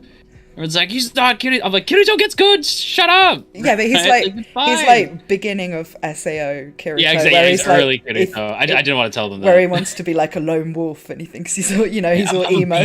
Yeah. God, I remember that. Like, Sao is like, I love Sao, but I will always give Sao shit because like there's so many just dropped plot lines, like Kirito being a beater. I'm like, whatever happened to that? Like, they just drop it. I don't know. I mean, like the thing with SAO is like you can enjoy the like isekai segments, like the fantasy stuff, but when he tries to write a sci-fi plot, it's like apart. An idiot plot that just does a plot that only works if everyone involved is an idiot. Like, I'm always 100%. Saying this about the Ordinal Scale movie, if you've seen that. It's like the whole thing hinges on the fact that like Asuna's losing her memories by playing this augmented reality game, and she's got like this. Just stop playing. And it's like Kirito's all like, I gotta go and save so that Asuna doesn't lose her memories, and she's sitting right there with the thing on her head. I'm like, just slap it off of her head. You know, you don't have to go. You know what's happening? Yeah, like there's so many like fights that are supposed to be like augmented reality, but they sort of bounce off each other's weapons and stuff. And I'm like, but those weapons don't exist. So they're not real. Yeah, It's like with the thing with SAO that I tell people is that like there's some shows that like run on like no logic. Yeah. Like they're sort of like, if you think about it rationally, it's not going to make any sense. You can't think about it with your head. It has to be purely emotional. Like it's pure emotional logic. And that's the same with like Alicization. It's like if you think for a moment about it falls apart. The point of making like these AIs that can then think for themselves, and that's why they want Alice, so they can have her like control planes and things like that. It's like, well, that's just the same as having an actual pilot, isn't it? You want an AI that doesn't decide for itself. It's like it's just hire a pilot. Yeah, and on top of that too, like how is okay? So you want her to fly planes? So she's using swords and magic? Yeah. Why? Right? No, it just makes no sense. The science fiction writing is just dreadful. But the fantasy stuff is actually quite good. So for me, Alicization... Reki's an interesting dude. If it didn't have any of... And I sometimes wonder if Reki Kawahara's ever met like an actual person. Because he's really good at... Because he's really good at writing like fantasy characters. Like Yu-Gi-Oh! and Alice were really quite well written. They're great, you know, by his standards. And then whenever he tries to write like some gamers having like a conversation, it's like... That's not what people are like, though. You know. To me, I'm like convinced Reki doesn't play video games. Because like it's just the way that he talks and writes and stuff like that. And like, but at the same time, like it's funny, right? Because I tell people all the time, like, oh yeah, it's dumb, right? Like this happens and that's stupid and this happens that's stupid, right? And then people are like, but you like it? I'm like, oh, I love it. I cry. Like there's a few moments that can get me to cry. Like it's like I get heavily invested. Like why? Really, because it makes no sense. It's pure emotion. I don't really get like invested in it because, you know, I don't have emotions. But like I watch it and I'm like, I still want to see what happens in this crap story, you know? I still want to know. That's what I mean. Yeah, for me, like, I get people who have that. Like, for me, I'm just like, something about it, I don't know why. I'm just like I think Asuna was like the big tether for a long time. It's why I hate the second arc, right? I don't really like Asuna, to be honest. I feel like, really? I like Asuna a lot. I liked her in the start, but then she just kind of like, her personality just matches whatever needs to happen in the scene, you know? Yeah. It's like she almost doesn't have one. And and like some of the other characters in the pseudo harem, you've got like Liz and stuff like that, and they're not really, they don't act like actual people. Like, whenever any of them are in the real world and they're sort of interacting, it's like, that's not how people are. There's a bit where Liz gives that, like, speech to try and get all the gamers to come and help them in the Alicization world and all that. And it's just like, that's not how you would persuade anyone to do anything. This is just stupid. This is not how people act, you know? Yeah, exactly. Yeah, like, there's a lot of, like, I can think of, like, a lot of okay, I was gonna lead it there, but somebody in chat pointed it out before I could. Where it's like, I love the fact that Kirito's voice actor is just Betelgeuse. Yeah, he is. And he's also like Bell from Danmachi. Yeah, and he's Asuna's Seiyu is Ren. He is Ren. Yeah, that's true. Yeah. Oh my god, it ties together. But you can see, like, when the first season of ReZero came out, you're like, that's a really weird role for him to play, you know. And he's great, you know, he's a fantastic voice actor. It shows that he's got this, like, range that he can play, you know, your very, you know, heroic paragon type character like Kirito, and then Betelgeuse, who's just insane. But then when you think about how he's then in season 2 of ReZero, he had to play Juice, the sane version of Betelgeuse. You can kind of see, okay, they needed someone who could do both, you know. Yeah, like, that season 2 is like, I could gush about season 2 of ReZero. Like, I loved it. Like, I was, especially everything with Goose and what is her name? Pandora, yeah. Like, because like that whole, like, just like Emilia going back and like seeing what happened, and I was like, oh my god, and it's literally just Kirito and Asuna because it's the same voice actors. And I was like, oh my god, right? But like, it was just, that season made me like because like in the first season, I'm like, how could anyone be a fan of Emilia over Rem, right? And I was like, oh, like by the time we get to the second season, I'm like, oh, I understand now. I'd already read the web novel. So I was kind of like, season 4 is gonna, all those people like bitching that Rem isn't going to be in it very much, you know, they're going to change their minds about Emilia. And I think that effect did happen. You know, I think a lot of people realised that Emilia is a very good quality waifu, you know, from... Yeah, it was impressive. Like, to see, like, everyone just kind of shift, and they're like, actually, Emilia's really cool. I'm like, hell yeah, she is. Yeah. And, like... I think it was kind of like necessary for the story that you don't know that much about her in the first season, because there is supposed to be this kind of strangeness about the fact that Subaru is so like captivated by her, even though she doesn't really do all that much in the, you know, around him in the first season. You don't know that much about her really, and so you're supposed to question what is the connection between them, like why he would be so, you know, like devoted to her even when Rem is, you know, saying that she's fallen in love with him and all of this. It's like, why is Emilia special? You're supposed to be thinking, why is she so great?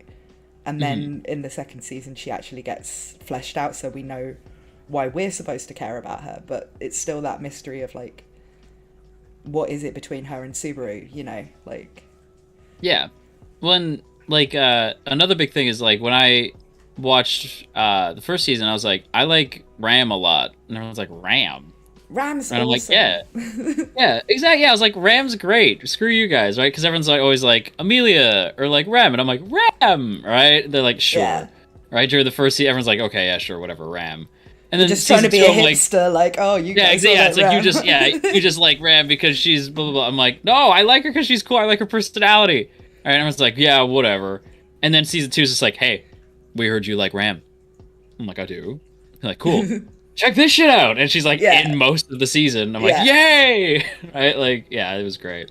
You're definitely like arc 6. There's a lot of ram in that, but I'm super excited. Arc 5's got a lot of everyone, so the next season will have just about everyone in it. Well, my favorite character in the whole thing, and people are always like, really? I'm like, yes. I get weirdly attached to side characters a lot. Yeah. So I love series that like explore side characters, but Julius was like my favorite. Oh yeah, well then you really love Arc 6. But yeah, Sun. My buddy Sun was like, he's great. He'll be back in the next season. Like all of the Royal Selection candidates and knights and everything will be back in season 3. Awesome. So yeah, they were totally absent. I was like, that is weird. Like, Krush but was then there. You've got all the new characters, all the witches, and so there was paid still off.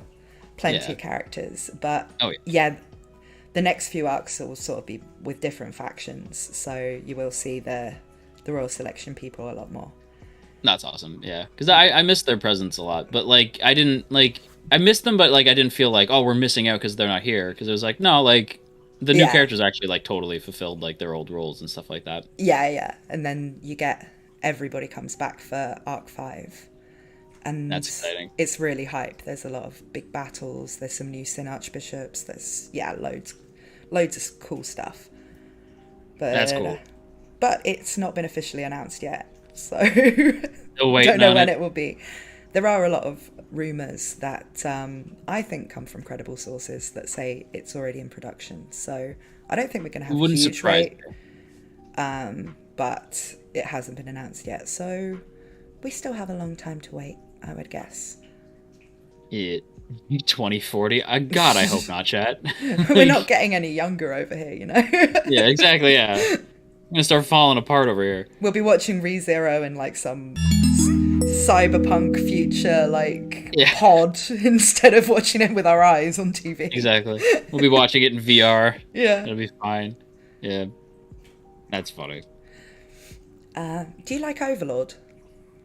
I do. I've been waiting on that season 4 announcement for a bit. Or not announcement, but that season 4 that's like, gonna be or something. In the summer. Yeah, it's already. Yeah. They've announced the season for the summer season, so. That's good. Yeah, because I'm a big Overlord guy. Yeah. I like having a story about the villains for once. Yeah. Although because I've seen people be like, is Ainz really the villain? I'm like, yes. Right? Like, yeah. What do you mean? Of course he is. If you read if you read the novels, it's like half the novels is just from the perspectives of the other people that he's kind of like dicking over. So yeah, well, that's what because I feel like that's an anime thing where people are like, is Ainz really the villain? I'm like, yes. People get so confused on what villain means. But he's only like the villain because of circumstances. He's not like actually a bad person. It's just like he's not a bad dude. It's just like he kind of, well, I'm here and my role is that I'm supposed to be the overlords, and all my minions will be disappointed in me if I don't like do overlord things. So. Yeah, so I'm gonna be I'm bad, but not because I like want to be. Yeah, right. I'm trying to save my own skin here. It's just interesting. It's just but because you can sort of root for him, and you can also root for all the other people that he's trying to wipe out. Like that whole Lizard Man arc, it's like, of course you're going to root for the Lizard Man, but you're also like, but I still want to see Ainz, take over the world, so. Yeah, part of you is like, I still want to see him like win, but it's hard to not root for the other people. Like when, like everything with Gazif, right? Yeah. I was like, I really like him. Yeah, I was rooting for him, even though I'm like, this is an impossible situation, right? Like, there's no way Gazif is walking away from this unscathed. Right? But they're all like really quite likable characters that come up against him, and you're like, yeah. Normally, I would be thinking this guy has plot armor, he's going to be fine, but because the protagonist is Ainz, it's actually like, maybe not so much, Yeah, exactly. Because good isn't always going to win in this show, so. Yeah. Exactly, which I like, right? Like, you can't rely on like the tried and true like good always defeats evil. It's like not in this one. No, like not here. Yeah. Someone was asking which me, I like. Do I cover Overlord?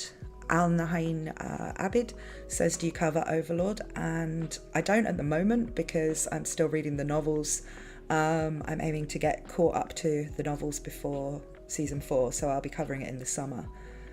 Usually I only make those kind of deep dive videos once I've read all the source material, because otherwise I feel like I'm just telling people things they already know from watching the anime, and I'm not entertaining enough to get away with that, you know?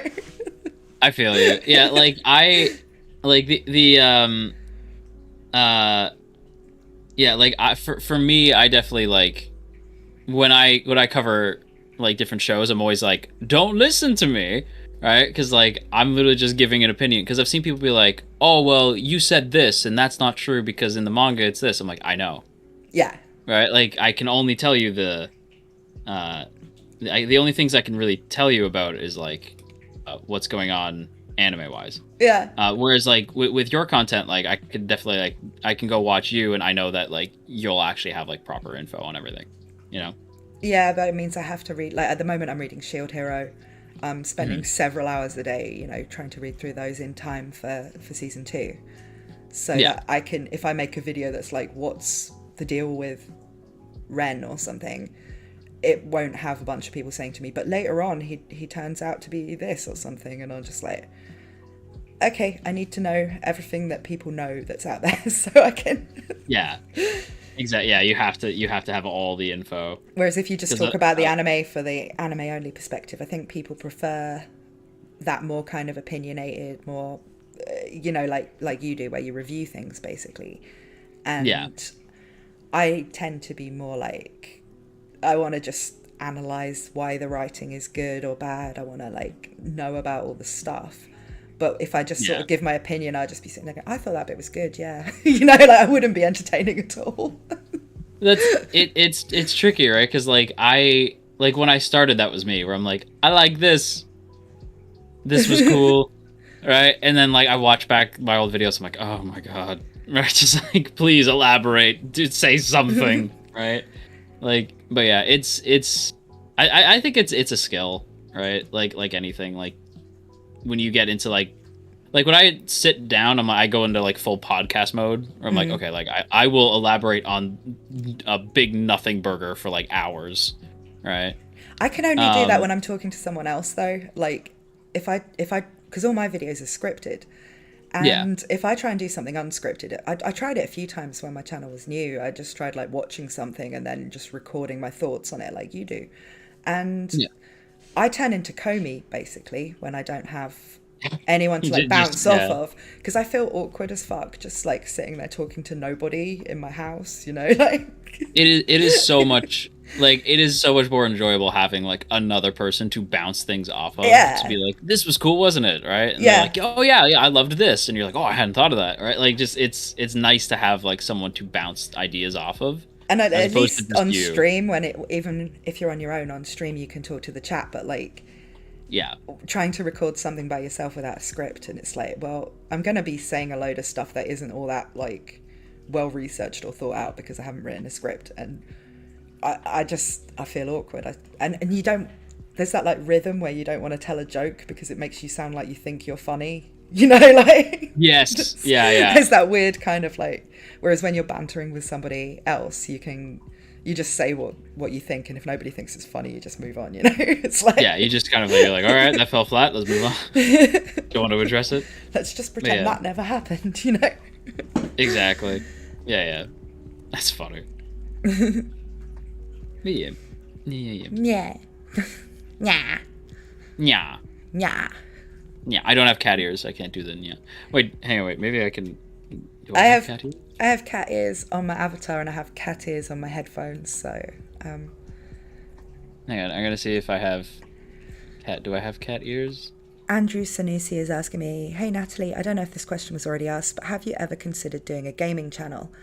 I probably wouldn't do it on a separate channel. I do want to start doing some content about Yakuza. I did make one video about that a couple of weeks ago, but I wouldn't mind maybe streaming some gameplay of that as well.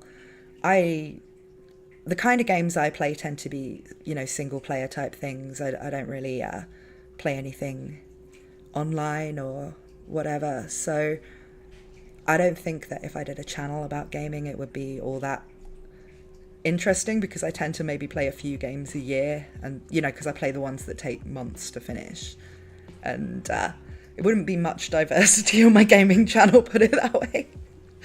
So I feel think you. I think where I I've have been like playing specific games. where I've been playing Yakuza for a couple of years, I think probably I can just sneak that into my anime channel. You know, it's still Japanese. Exactly. Yeah, it works. It works. I feel you. Also, I have cat ears now. Yeah. Nya. Nyan nyan. Yeah. This actually looks really cute. Aw. Yeah. No, shush. Yeah. No, definitely not. Yeah. But yeah. You do. Now I'm a cat boy. You do gaming more on Twitch though, don't you? Rather than YouTube. I do, yeah. I try. It depends. Like some games I think resonate more with anime fans and some don't. Right? Like if I play Yakuza, people will be like, "Yeah, Yakuza," right? Like, but if I were to play like Mass Effect, people are like, "Nope." Yeah. It's like, yeah, nope, definitely. If I was gonna do sort of stuff that I like to play, like Mass Effect and Fallout and stuff like that, I would probably do it on another channel. But I think with Yakuza, because a lot of what I'd be talking about is the story and the characters and that anyway, you know, where it's very story heavy game, you can kind of, you know, you can see that it would be interesting to the same sort of people who like those kind of videos about anime. But also, I mean, it is a pretty weeby thing to play in the West, isn't it? I mean, like, it is for 100%. Like, because like I've seen. I love Yakuza. Right. Like, so I'm on Yakuza 5. I'm on 6. I still haven't finished 6, but yeah, you're not that far behind me. It's Ada, thank you, Succubus Bait. Holy crap, cat ears, shut up and take my money. We have cat ears now. Yeah. Sometimes I have cat ears, sometimes I don't. It's like, I don't have a proper character. My avatar's just me, so I just like... You're like, I want cat ears today. Some days I have cat ears. For some reason, I'm like a shrine maiden with cat ears today, so, you know. Why not? Why not? I'm supposed to be a puppet man. I used to be a zombie, and then I changed my lore. But your face is still zombie, like your old zombie model. Like yeah, like because I wanted to keep like a recognizable image, right? So I was like, okay, so I'm gonna keep it that it's like the stitches along the face and like on the neck there. Yeah. And then I'm just like, he's sewn together. Like I eventually want to get it more patchworky, so it's like different sort of like different shades for like the different patches. Yeah. Sort of like Sally from Nightmare Before Christmas. I just gotta do Ada, thank you, Gabe Chapman. But what he really wants me to say is the Eris line. So I want to have your kittens, nya. Oh my. No, that is from Mashoku Tensei, so you probably don't get it. I was like, excuse me? It's not as dodgy as it sounds, it's just a reference. But that's funny. I do know Eris, like the character, right? Because I was like, Eris is she was the girl who got caught up in the whole Rudy oh no situation from a while ago. That people got mad at me for being like, ew. I was like, I don't know anything that's happening. I'm just gonna say ew without context.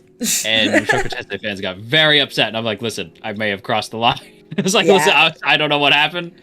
I just heard secondhand. Don't mess with the Mashoku Tensei fan base, because like that's my fan base, you know. Like... Oh no, they got mad. I was like, oh, sorry, Jesus, yeah.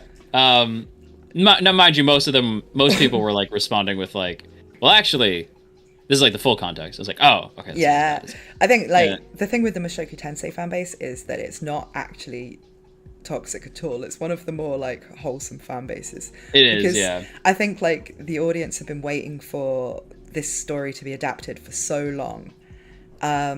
Because I mean, the web novel's about the same age as ReZero, so there's been people waiting for like 10 years for this to be an anime, and they're just too excited. Also knowing that people are going to be like, there's things in this that Twitter is not going to like, you know. So of course, it's Twitter, I think just like right? expecting the hate to come and just like to have to defend this thing that they've loved.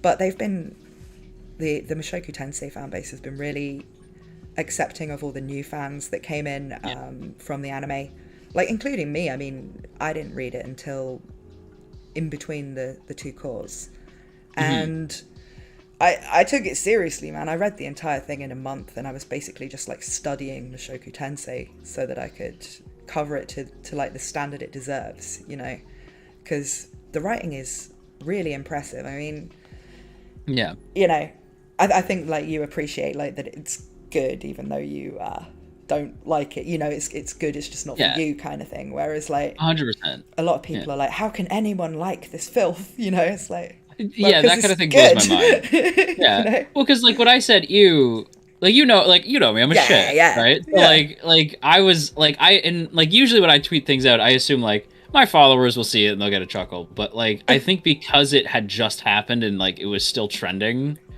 like the tweet got like a bunch of eyes on it, and I was like, whoa, yeah, like, wait. And I think like I didn't read it like that. When you say something like that you know that your followers are going to get it, but if it gets picked up by the wrong people, it's just going to be like, oh god, I'm going to be explaining this for years. Oh yeah. Well, and then when I had someone say like, yeah, like that show's the worst, and people who blah blah blah, I'm like, what? What? Hey, right? I was like, no, because I was like, I have friends who watch it. Right? Yeah, like I mean, I just used to troll you because I remember watching one stream you did where you were like, "Please stop asking me to watch Mashoku Tensei. I don't like it. I'm just gonna not cover it. So stop asking." Yeah, and that's like perfectly legitimate thing to say. And yet, I felt like it was more fun to like bully you about it forever. Oh no, yeah. After I said that, everyone's like, "Oh, okay, so ask you all the time," is what you're saying. It's like, oh, God, right? It became like a meme. Like, are you gonna talk about Mashoku Tensei? I was like, no. Yeah.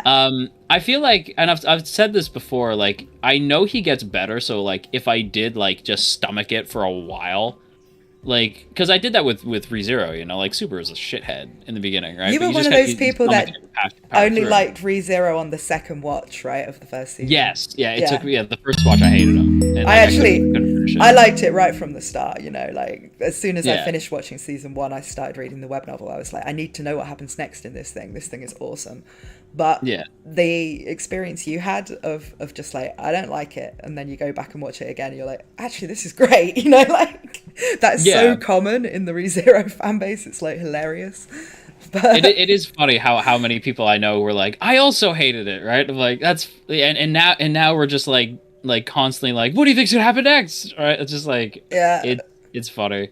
I do feel like I could probably get into Mashoku Tensei. I just, because there's so much like anime constantly and I have to watch so much, like there's things I have to catch up on in time and blah blah blah, like it's, I don't know when or if it will happen, but I know that like there's characters that I want to see how they evolve. Like I know like Rudy's dad has like a big arc that it's like I'd be curious to see, because most of his development's already been in the anime though, so you could actually catch up. You could see like the complete but I think maybe you'd like Mashoku Tensei if you did get into it, but at the same time, it's kind of more entertaining that you sort of stick with the whole thing, you know, like stick with this, like, I won't watch Mashoku Tensei, even though you don't really like have a strong opinion about it, but it's just funny because it's like...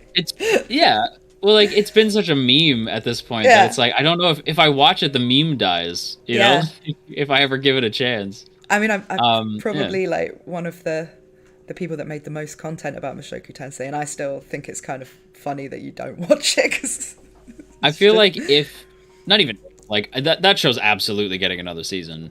It's already been announced, yeah, it's getting another season. So like I'm gonna keep the meme going until the next season, and then I'll probably then you'll watch it. Yeah, and I'll be like, okay, let's do it, because content, you know, like all right, I'll get you back on and we can see what you think after a rewatch.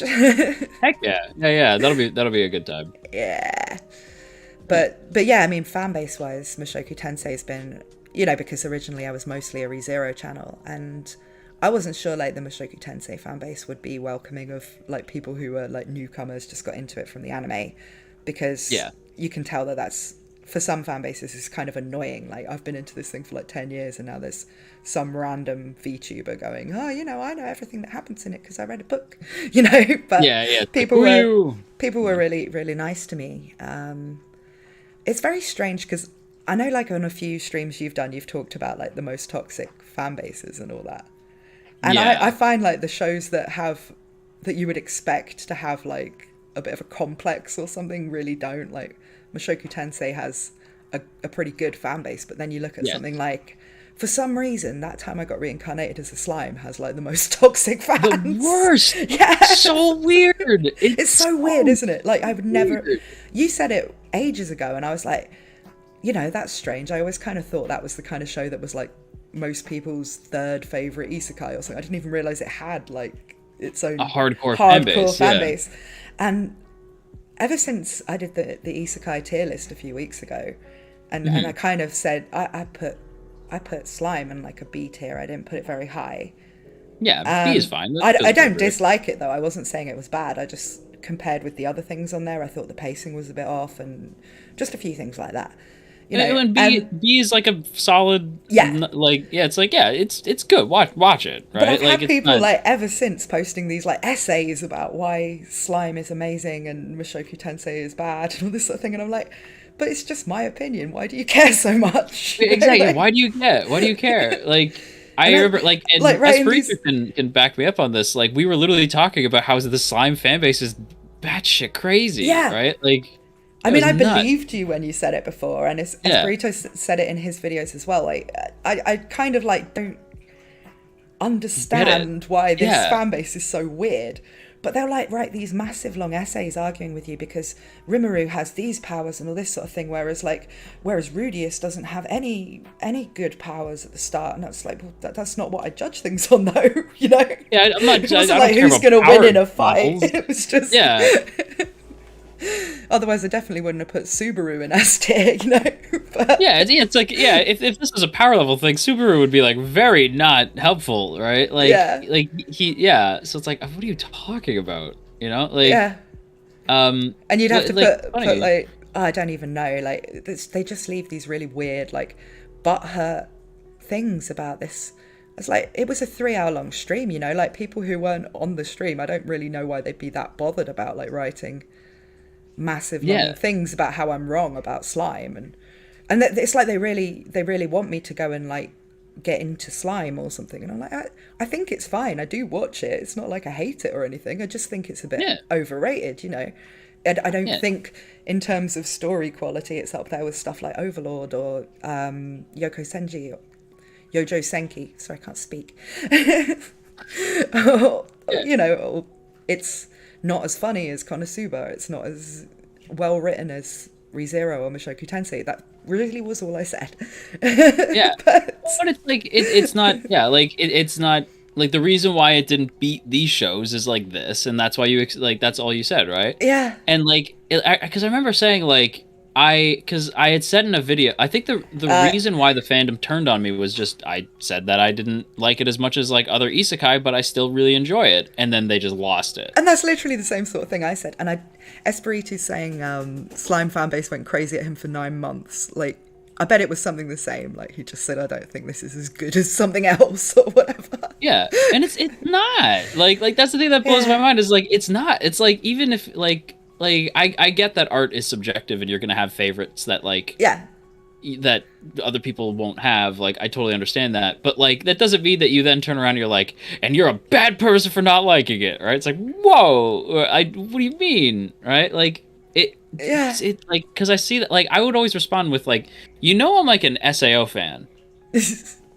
Right? Like, so I deal with people like saying my show is trash all the time. Yeah. Right? I don't care, right? Because it's like that's cool. That's their opinion, right? And it's like we were saying, you know, like an opinion. We both quite like Bleach, and it's like, well, you can say if I say the plot in Bleach makes perfect sense and has no holes, no one's going to listen to me. No one's going to give me any. But when it comes to like comparing these similar like light novel series, to me, there's just like the writing quality and the plot quality and the time spent with characters and all that is just a little bit off in Slime. It's just not quite there compared with things like ReZero or Mashoku Tensei, where I'm like reading them or watching them and thinking, this author is amazing, you know, they're doing some really clever things here. And you know, Esperito's telling us what happened with him. He said, I said Spider and Slime were alike in some areas, and they dropped 15 volume plus spoilers on me with 3-page rants on my comments.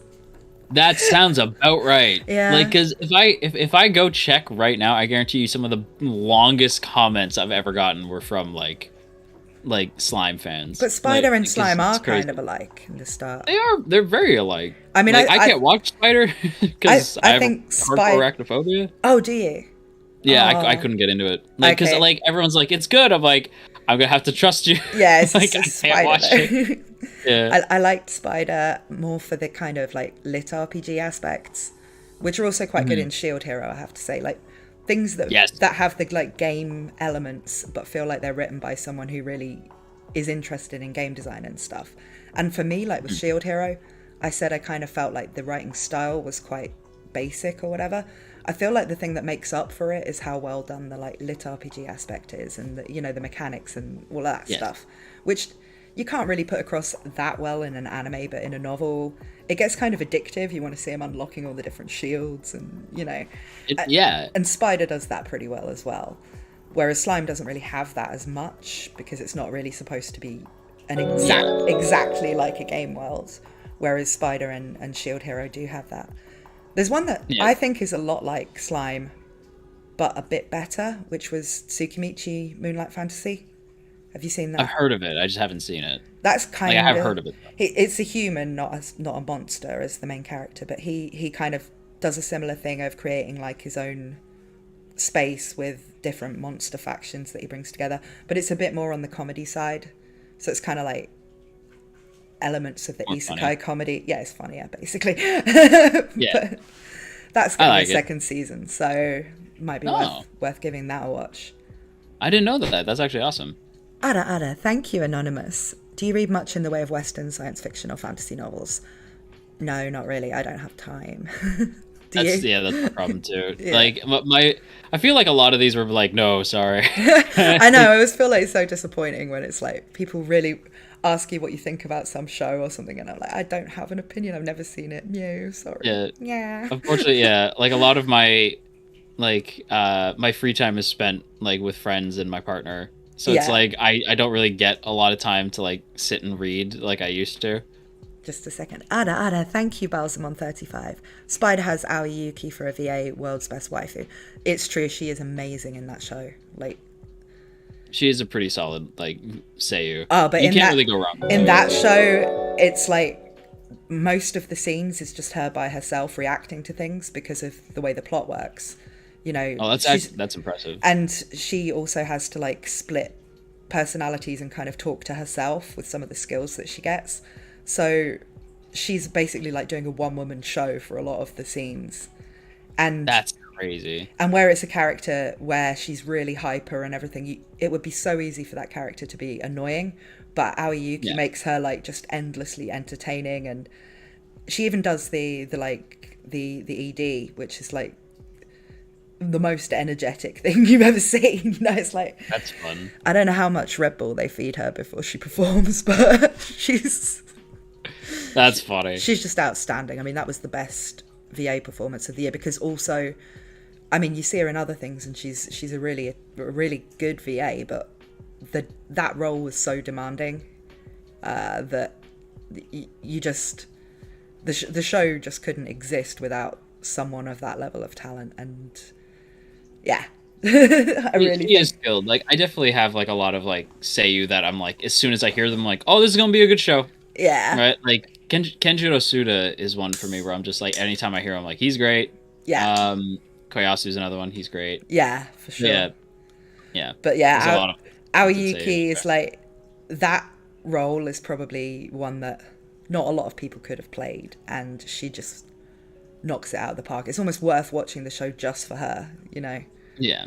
But you can't because you're scared of spideys. I'm scared of spiders. It's so funny because it's like people think like well, that doesn't like, because people are like, you should watch it anyway. So it's like, tell you what, I'll watch it on stream, right?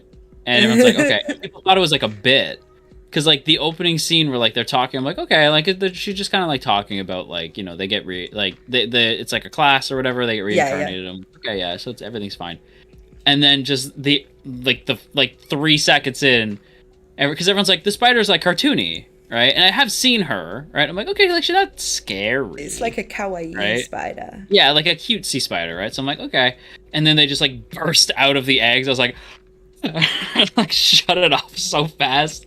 And people thought I was memeing, and I'm like, no, I can't do it. Like, it's like debilitating. Like, I actually can't be around them. No, It's bad. I have a phobia as well, but it's needles for me. And needles? So I wouldn't be able to watch a show about, like, there was a bit in Cells at Work where someone gets vaccinated and you see the needle coming in from the inside, and that actually freaked me out.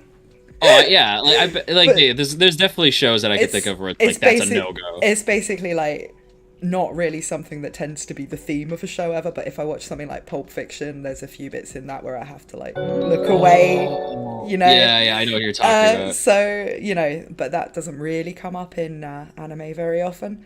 But I know what it's like when people think it's just like you just don't really like it. But it's like, no, I fully might faint if I see it, kind of thing. Same, yeah. I panic. Like, if I'm cooking and I see, like, if I'm cooking and I see a spider, I'll just, like, leave whatever I'm doing. I'm like, nope, yeah, it'll burn, that's fine. Like, I'll just make something else.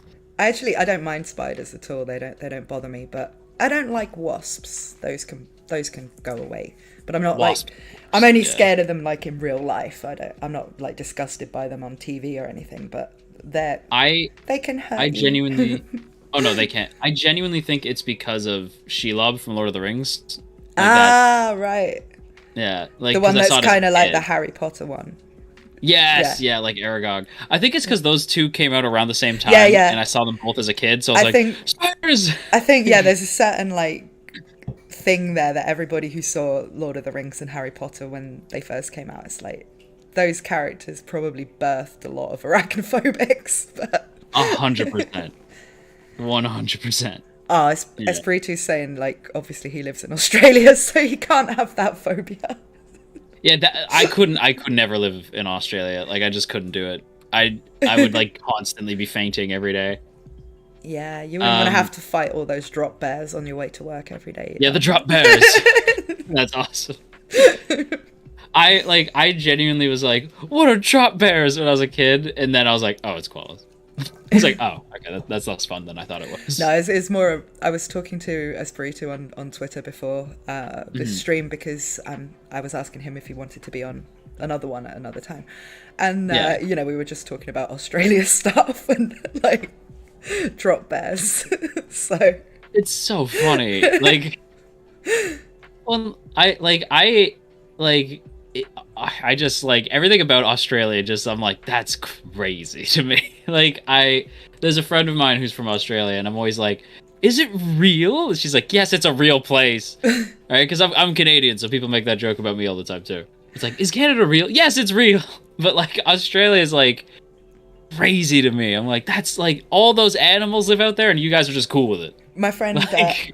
I got a friend in Italy where I live who moved to Australia for like a year. He's back now, but you know, he was moving out there, and I just kept like asking him about Monster Island, you know, like what was it like over on Monster Island, you know? Like... it's literally just Monster Island. Like, it's crazy to me. Australia is crazy. It is crazy, Chad.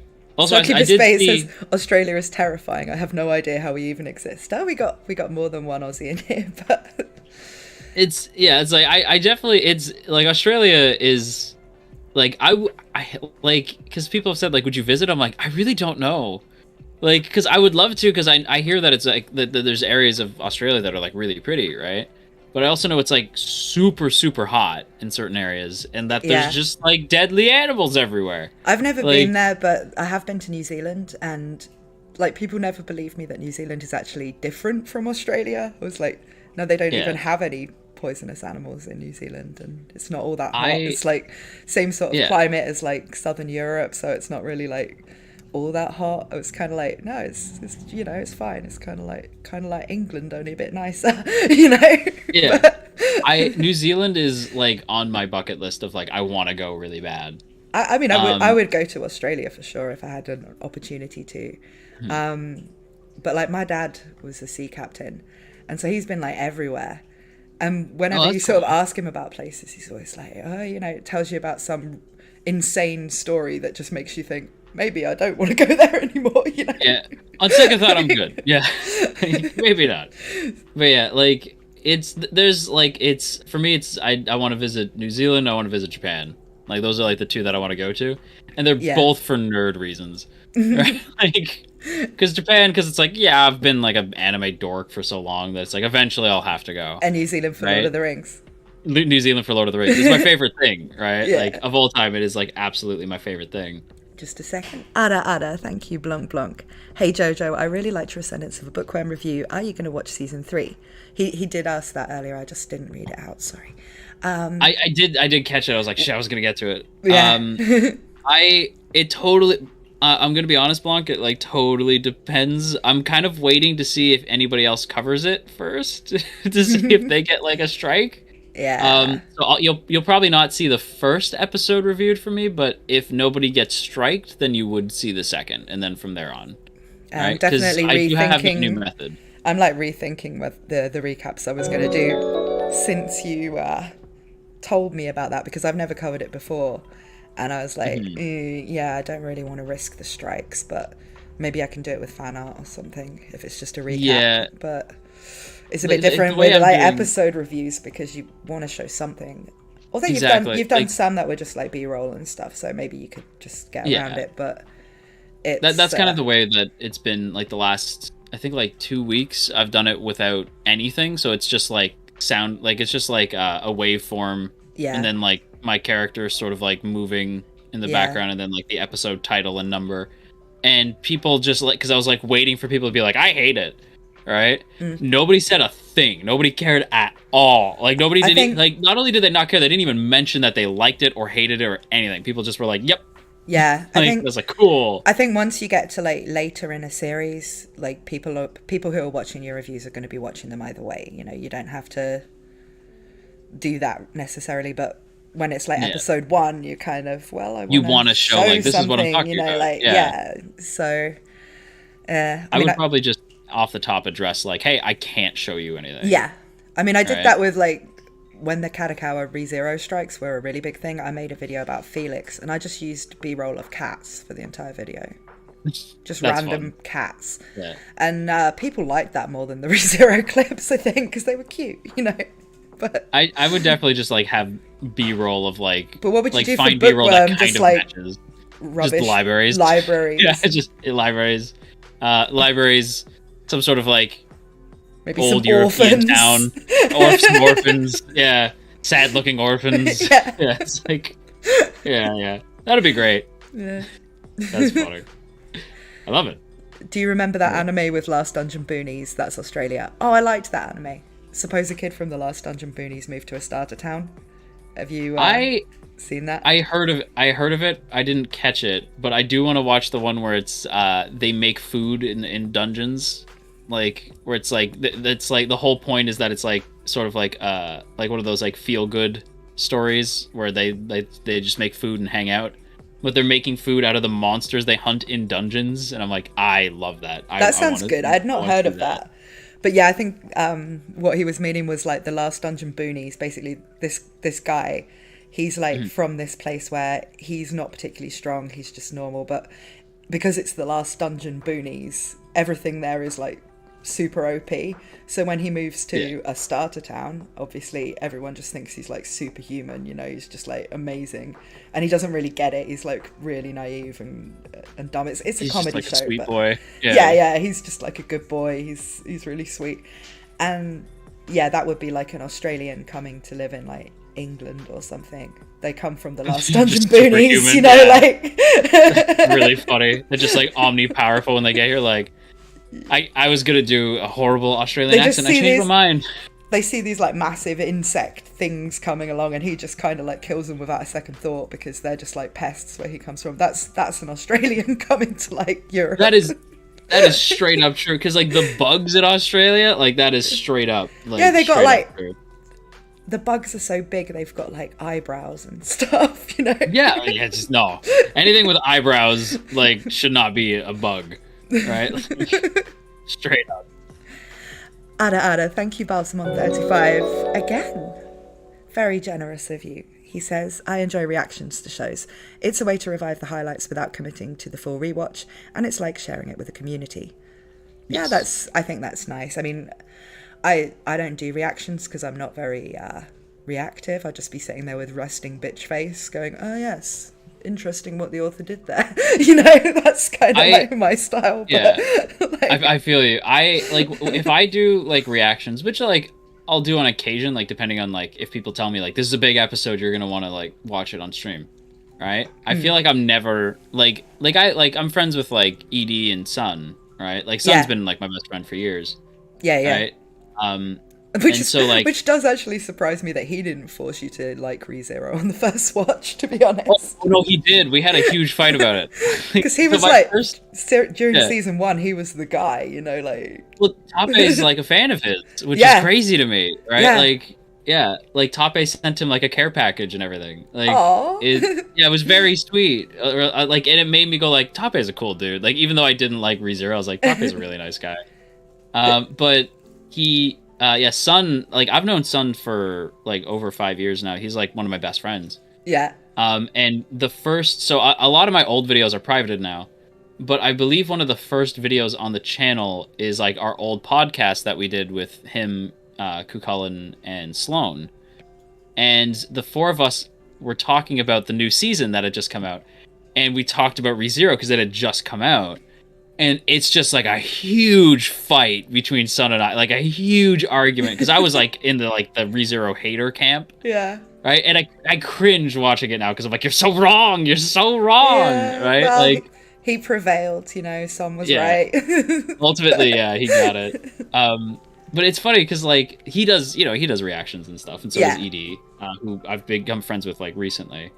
And like reaction content to me, like everyone's always like, oh, it's easy. I'm like, no, it is not. No, it's not easy to be entertaining. It's easy to do what like bloody Susie Liu or somebody does and just sit there like gormlessly going, oh look, Naruto's doing a thing. Yeah, like, oh, crazy. Yeah, like, but to actually be like fun to watch and to make people get some of the like sense of watching it with someone else, you know, which is what people want it for, you know, like that's what people like Son do. And I just like I go one of two ways. I'm either one of those people that sort of shouts at the TV and throws things at it while I'm watching something, or I just sit there like sipping tea. Sipping like tea, going, yes. I'm mostly like the tea sipping person. Yeah. I'm just like, oh yeah, it's very interesting, right? Like, and I feel like I'm not entertaining enough. Yeah, I feel the same about like, even if I try and do like a thing, you know, I was saying last week when I was talking to Daikin, there's a video by Sid Snap where she watched Euphoria, and I think everyone knows that video. And I was saying I think she's really funny because I tried to do something like that. I watched it as well, and I was like, I'm going to do a video like Sid Snap, and I'm going to like react to it in a funny way. And then after I watched it, I was like, you know what? I actually thought that was quite good. I just did a like dead serious essay about why it was a well-written horror, you know. It's like, funny. I'm not entertaining. I just come out and start going, oh yes, I'll give you all a lecture about international literature now. You know? Well, it's like because it's such a, because the thing is like there's so many different versions of like what is entertaining, right? Like I feel like for us we're two people who are a lot more like we sit and we talk and that's how we're entertaining, as opposed to like engaging in real time with the thing. Like we'd rather like sit and then talk about it after the fact, like gather our thoughts and then talk about it after the fact. Yeah, because I think like, that's like some people's in the moment reactions are entertaining, whereas for me it's more like probably once it's gone through my brain a bit and I've analysed it a bit, I'm going to have more interesting things to say than I would if I'm just watching it going, no, that's you know, like no way. Like it's so funny because like I to this day my favorite reaction I've ever seen from Sun was he watched Banana Fish, right? And I love Banana Fish. I haven't seen it, but I was thinking that sounds more like your kind of show than his. oh yeah, like so believe it or not, like so you got like you know like I'm a bit of a Fudanshi / Fujoshi, right? Sun has those tendencies and people do not know it. Really? Like so he was a big Yuri on Ice guy. Like he's in love with Victor straight up. I think everybody is though. Oh, everybody's in love with Victor, yeah. But like he was like a huge Yuri on Ice guy at the time, and he was big into it. He was big into Banana Fish and everything. Which does surprise people, but like he loved Shorter a lot. Like there's a character named Shorter, he loves him. He's like not like he just relates to him a lot. But hang on, I gotta give Succubus another ara ara. Ada, thank you, Succubus Blade. And he says, that's still entertaining in its own way. Don't sell yourself short. Oh, thank you. I mean, I think we weren't really like saying, oh, we're not funny or anything. It was more just like, we're funny after the fact. There's different ways that you can approach content, and the in the moment stuff I think works better for people like Son than for me, at least. I've never seen you react to anything, but I'm definitely better post show than like during it, because like Son, like he will, like what I like about Son is that like his reactions are so crazy, right? Like there's something that happens at one point in Banana Fish, and I've never heard anyone scream so loud. like you would think somebody actually died in front of him, right? Like it was like a family member, right? Like it was like so intense. But he can also like wax philosophical and like go in depth in things and like talk about things as he's watching, which is just on the fly. I just don't have. Yeah, it's incredible. Hang on. Ada, thank you, Anonymous. He says, Natalie, your content is great. I'm autistic and I love the whole deep dive aspect of your channel. As soon as I found it, you instantly became a favourite. I feel embarrassed now reading out something that nice about myself. That's so sweet. Aww. That's nice. That's really nice. JoJo says nice things too. I say nice things on occasion. I remember when I first started my channel, I saw your channel. I was like, yeah, that's what I want to steal that lo-fi vibe, you know, that you had for a long time. I was like, I want to steal that kind of chill feel, because I want to just talk about stuff, you know, and almost like something that you can listen to like a podcast almost, but scripted, because I'm a writer and I'm just better at expressing myself if I have time to put the words down, you know. And I don't mind doing stuff live. It's just kind of I don't expect to come across as well as if I have time to like write something down and think about it. And you know, there's something about doing scripted content that just seems to be what I've fallen into. I've tried a few other things, and you know, so basically I write an article and then I make a video. I feel you. Like I love the lo-fi aesthetic. And like I could see it in your channel as well. That's why I was like, oh, I like this, right? Like but I kind of stole it from you, so no, like I didn't. You were my senpai. Oh, that's sweet. No, yeah, it's well, first of all, thank you. It's very, very flattering. But yeah, I think the lo-fi aesthetic works really well for anime, because like it's a lot of anime fans listen to lo-fi anyway. Yeah. Right. I don't know. I think it matches really well. Well, because you could throw my videos in another tab, and people have said does that offend you? I'm like, no, I'd rather you do that. Oh yeah, right? People have told me lots of times they just listen to mine on the way to work or whatever. They're not actually watching them. And so that makes me happy. I'm really careful not to put anything on screen that you need to see if I can help it. Sometimes you have to, but like likewise, yeah. Hardly ever do I put anything on screen that you need to see. But then the flip side of that is that I don't invest as much time in what you do see as other channels, because I put all the time into the writing basically and the audio. So it's kind of, you have that balance where some people will be like, why isn't your avatar better animated and all this sort of thing. It's like, well, you know, half the people don't even look at it, you know, so yeah. It's like, that's the same thing with me. I think like when I made that shift, a big reason why like where like now there's nothing on screen, a big reason why people don't really care is because most people just kind of watch me on their way to work or while they're working out or whatever, right? So it's like it's almost like a they podcast, don't really care. And, yeah, exactly. So it's like most people don't really mind. So I try to keep like the lo-fi feel through that, right? Like just through like my words and like the sound alone. And it's a lot of fun to like have the avatars. I do enjoy changing my outfits and doing all that sort of stuff. Gives it a bit more less of a dry feel than just me talking about like this is what happens in Mashoku Tensei arc, whatever, you know, like it's just like you know, you can have a little bit of cuteness to it and have a bit of fun with the audience as well, even if the video itself is quite serious and not particularly like fun. Because I mean I do a mixture of like the more light stuff and the serious stuff, and sometimes you just want to like, you know, the video is dry, but you just want to be like, yeah, but I'm still cute, right? Yeah. Well, and like that's a big element that I remember like when when I saw like your avatar for the first time, like I love that your outfits are like almost always changing, right? Like it's such a like I'm always like I wonder what outfit Natalie's gonna be in for this video, right? I'm just like I wonder what we're gonna see. Sometimes Right? I do theme them to the video, but other times it's just like, oh, this is cute. Yeah. I remember like the Titan video. I'm like, oh, that's awesome. Like, Yeah, the one Titan video I saw where you were like in the garb. I was like, that's I awesome. did make one dress that I always wear for the Attack on Titan videos, so I don't change outfits for those. But like everything else, it's like I do have like themed outfits. I've got like a ReZero made outfit and stuff, but I feel like if I wore that every time I make a ReZero video, it'd get a bit boring. So, you know. Yeah. And then occasionally, very occasionally, I have a whole different model. Like for videos about Hoseki no Kuni, I have a model that's a gem. Oh, that's cool. And I have one model that's Echidna as well that I bring out very occasionally for ReZero videos. So I didn't know that. That's actually really cool. I didn't know about the Echidna one. They hardly ever come out, but it's you know, I just made them for fun, and I was just like, just sometimes it's a little bit more interesting if I just change completely to this other model. Yeah, that's really neat. I didn't know that. That's actually awesome. Yeah, I didn't know. I don't really follow like Hoseki no Kuni, so that's probably why I didn't know that. I didn't know that. Yeah, no, I do remember the Echidna one. Yeah, because I have seen that one. I did make the Echidna one. One day I'm going to do a stream as Echidna just for fun. That'd be fun. Yeah, definitely got to just sit there drinking tea. Like, oh yeah, just drink tea because chat would be like, oh my god. Right? Like, yeah, that'd be great.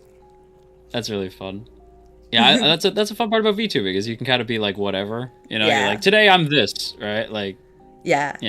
I think the proper VTubers that have like lore and everything like that. I really admire that, but it's just kind of like not what I do. So my avatar is just something to put on screen instead of my face, because when I started my channel, it was in the middle of lockdown. There was no way I was going to appear on camera at that time. I was like, I think lockdown was around when, like VTubing for me like really kicked into gear, because I was like, nope, I'm done showing my face. Don't like my face. I just, I probably like hadn't brushed my hair for for days or something. I was just like, I'm not going to make a video with my face in it. So God, early lockdown like was so early weird, lockdown, I'd like forgotten after a few months of lockdown, because we had a really long, really severe one here. It was like after a couple of months of it, I'd forgotten how to do makeup. My clothes were like just, like I'd gone from wearing nice clothes to just wearing like gym clothes all the time and stuff. Yeah, 100%. It's like, I look like a mess. I'm not going to be on camera. So I completely stopped wearing, like, everything was track pants. From then on, I literally, like, the other day we went out and I was like, where are my clothes? Like, we used to have nice clothes. Now all I own is like track pants and sweaters. Like we've been allowed out again for about coming on for a year now, so I'm kind of back to looking like a proper person. But at this point, I'm kind of like, I don't really want to do a face reveal. I mean, I've done them on Twitter. It's not like it's a secret what I look like, but on YouTube, I just kind of like the look of having everything anime, so like it's like it's all cohesive, putting 3D people is just 3D disgusting pigs, ew, 3D gross. 3D waifus could never, absolutely not. It's I'm CGI. CGI forever. Well, I'm 2D and I have a CGI guy sometimes. Shows up on occasion. Yeah, you can switch from 2D to 3D. I can. I do. The old model's hair is like slicked back, which I don't like anymore. I like having his hair like down so you can do this. Yeah, that's nonsense. Bishy. You got bishy hair now. I started covering my eye with the hair, kind of like Ram now. I used to there you go. Both eyes showing, but now you just get a little bit of an eye, but I've taken to changing my hair a lot more since V-Roid stable version came out, and it's a bit easier. That's true. I remember when that came out, I was like, I'm going to make all the things. I just change my hairstyle all the time now, whereas before I had to actually physically draw the hair every time, so I was like kept it the same. But this one got annoying. Now I can put my hair up if I want. I can have my like bang things. You call them bangs in North America, right? Yeah, they're bangs, yeah. We call that a fringe in England. Oh, a fringe. A fringe. Ah, so fancy. Yeah. That's cool. Yeah, I love the update to Vroid a lot. I think it just looks it's a lot more like user friendly. And you can layer the clothes, which you couldn't do before. Yeah, that's huge. Yeah, I love it. I just need some better motion capture software because I just use Wackaroo, which is super basic, and I don't trust the like expression recognition. So I have resting bitch face. I just always have the same facial expression. That's yeah, because like the programs I used were VC Face for my 3D guy. I tried that, but I didn't like it as much as I found it harder to capture with OBS for some reason. I think there was some problem with the transparency, and it only has transparency. You can't do chroma keying with it, which it's a pain. Yeah.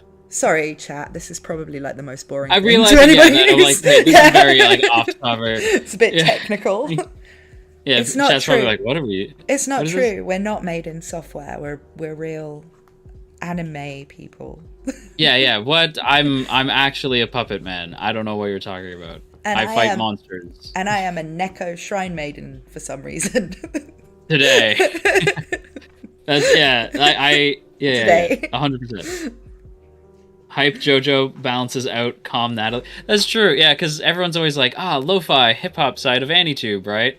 And then I'm screaming about, like, these two dudes kissed and it was hype.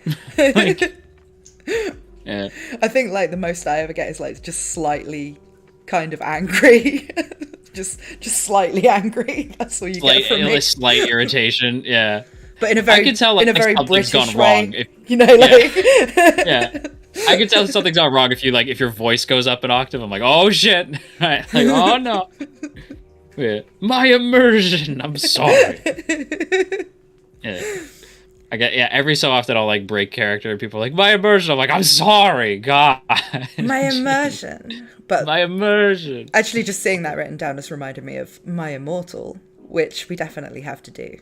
That is a must. Yeah, I think reading because today. Because I've been doing more like reading streams. Like today on stream, I'm going to be reading Dracula, Bram Stoker's Dracula. Oh, cool. Yeah, because it's in public domain. So I was like, oh wait, I can read public domain stuff on stream. So yeah, I'm going to read Dracula on stream, which I haven't read in like a long time. So it'll be nice to go back and read Dracula, it. Actually, I might have a listen to that.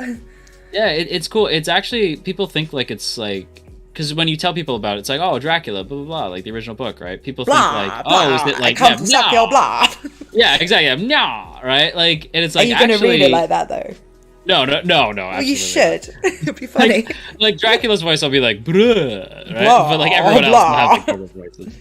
But the funny thing is, like, Dracula as a story is actually written as like a collection of letters and documents. Like, it's not actually written like a book. Random documents and audio logs. Documents and audio logs. It's literally written like codex entries in like a video game. That's awesome. Ada, thank you, Blanc Blanc. He says, Jojo, I don't know if you explained this earlier, but why did you design your model that way? Depends on the model. The original one was supposed to be like a butler, and this one's more of just like a puppet with fancy clothes. But the idea is that Underhill, because his name is Underhill, like when I'm streaming, he's Mr. Underhill. Like obviously right now I'm JoJo, I'm me.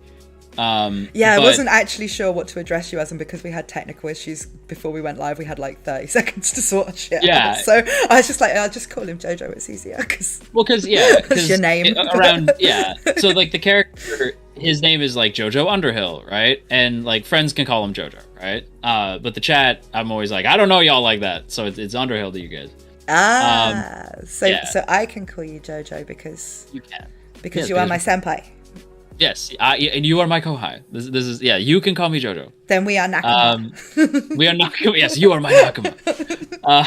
But yeah, he's supposed to be essentially like he's a puppet who fights. He's the monster that fights other monsters, right? So he's a puppet man who fights monsters for a living. And there's lore as to why, but I'm saving it. See, that's awesome. Mine's just me with a slightly different name. Because Natalie Hunter isn't my real name.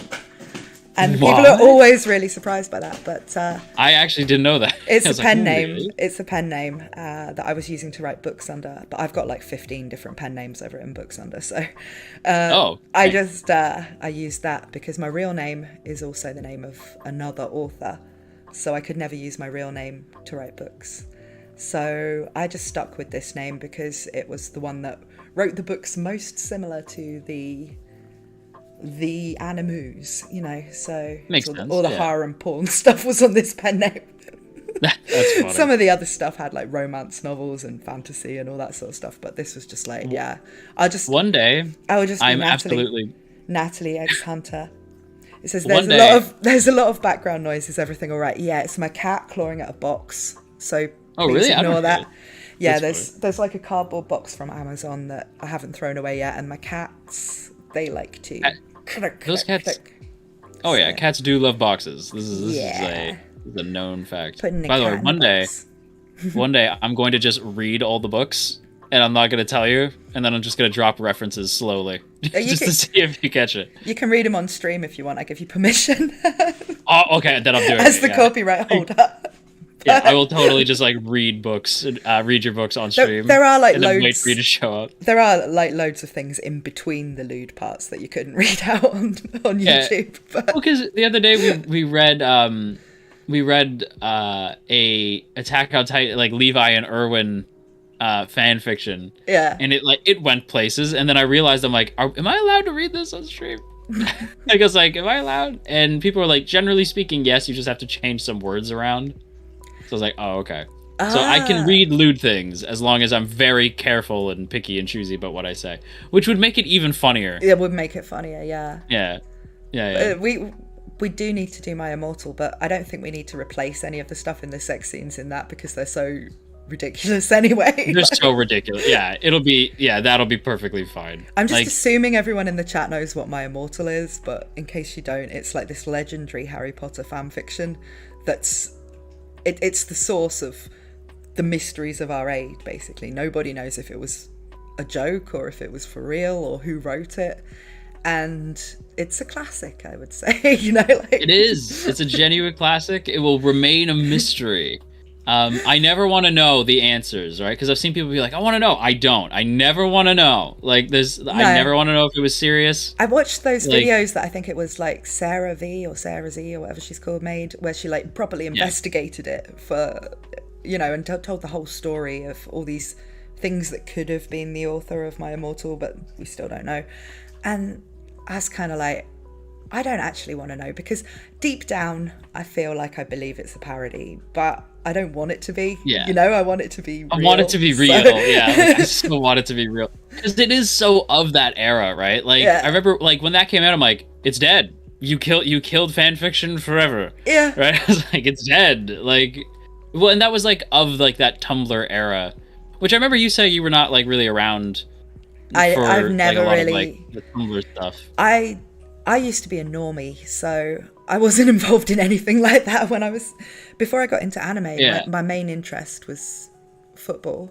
I used to have like a football blog and stuff. Yeah. Really? I didn't know that. I used to be so like funny.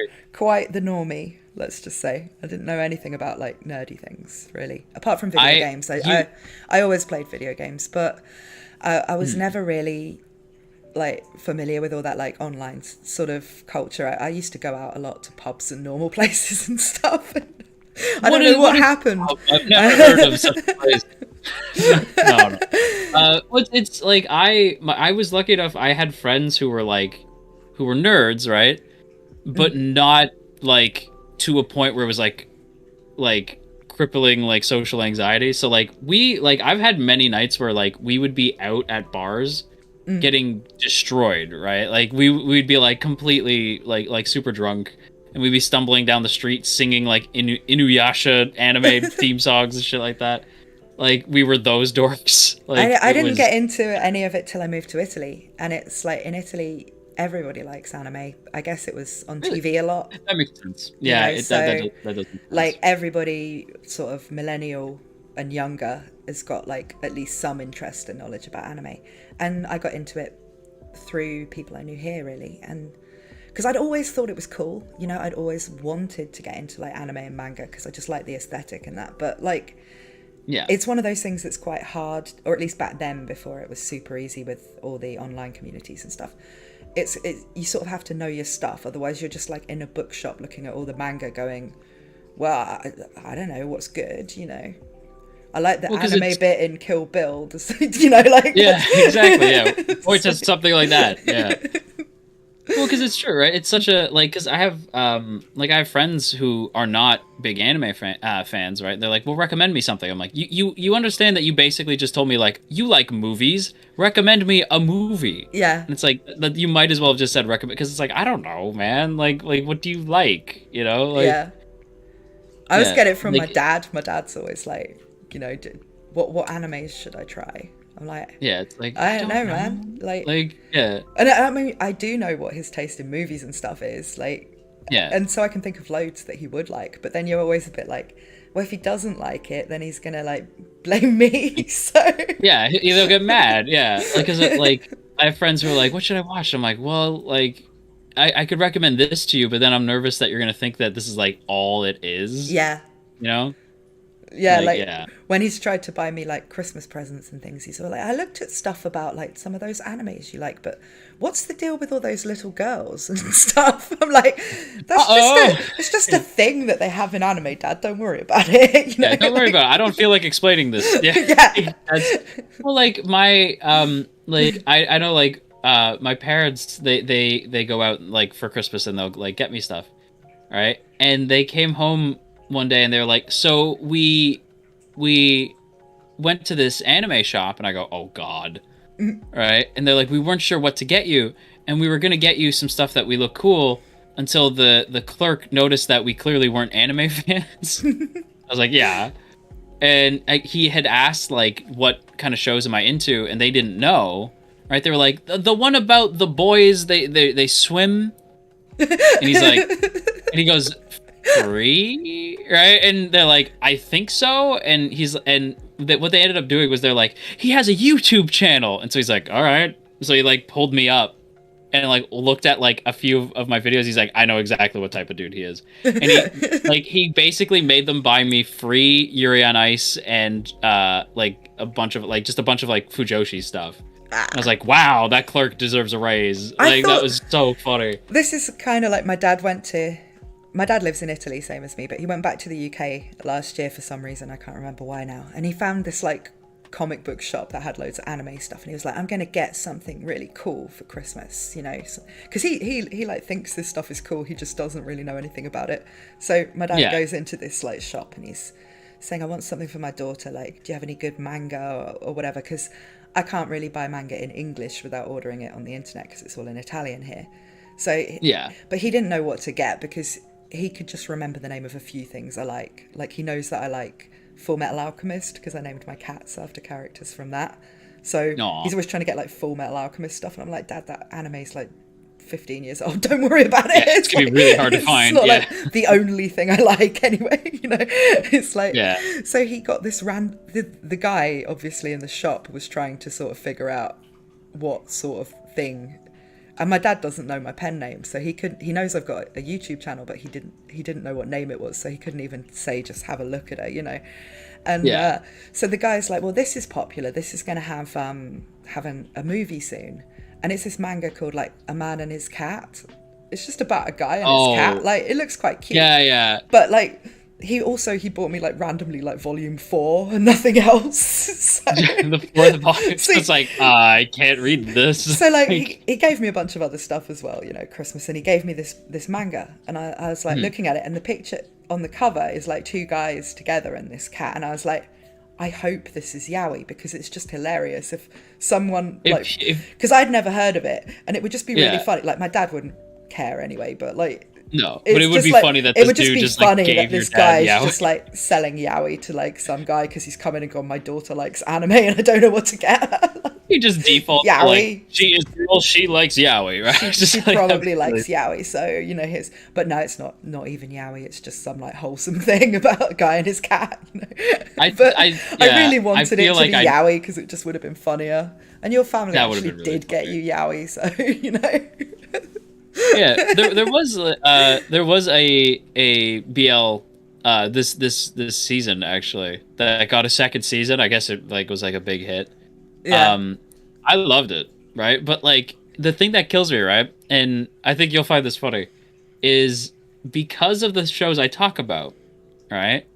My audience is so split, right? Because like it's like sometimes I talk about like Demon Slayer and Titan, and then other times I'm like, but also check out this BL where it's just two dudes being cute, right? And like I'll occasionally get shonen dudes being like, bro, what is this? And I'm like, it's the best. I'll have you know, right? But it's funny, right? 'Cause even in my shonen stuff, I'm like, how do you not know, right? Like, because people are like, I didn't know you were Fudanshi, and I'm like, how, right? Like listen to what I'm talking about, right? Like, in Attack on Titan, shit's falling apart, and I'm sitting here talking about Jean Marco. Like, how do you not know?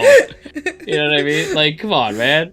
Like, do you know? I don't know. I've got this friend, in real life friend, who didn't know what BL was. She didn't know what Fujoshi was, but she is the biggest Fujoshi that there has ever been, because she's always like writing fan fiction about like her boyfriend and my boyfriend and like men that we know getting together and all this, and she's like super into it, and she's always asking me, have you ever written any gay romance novels? And I'm like, maybe, but where are you going with this? I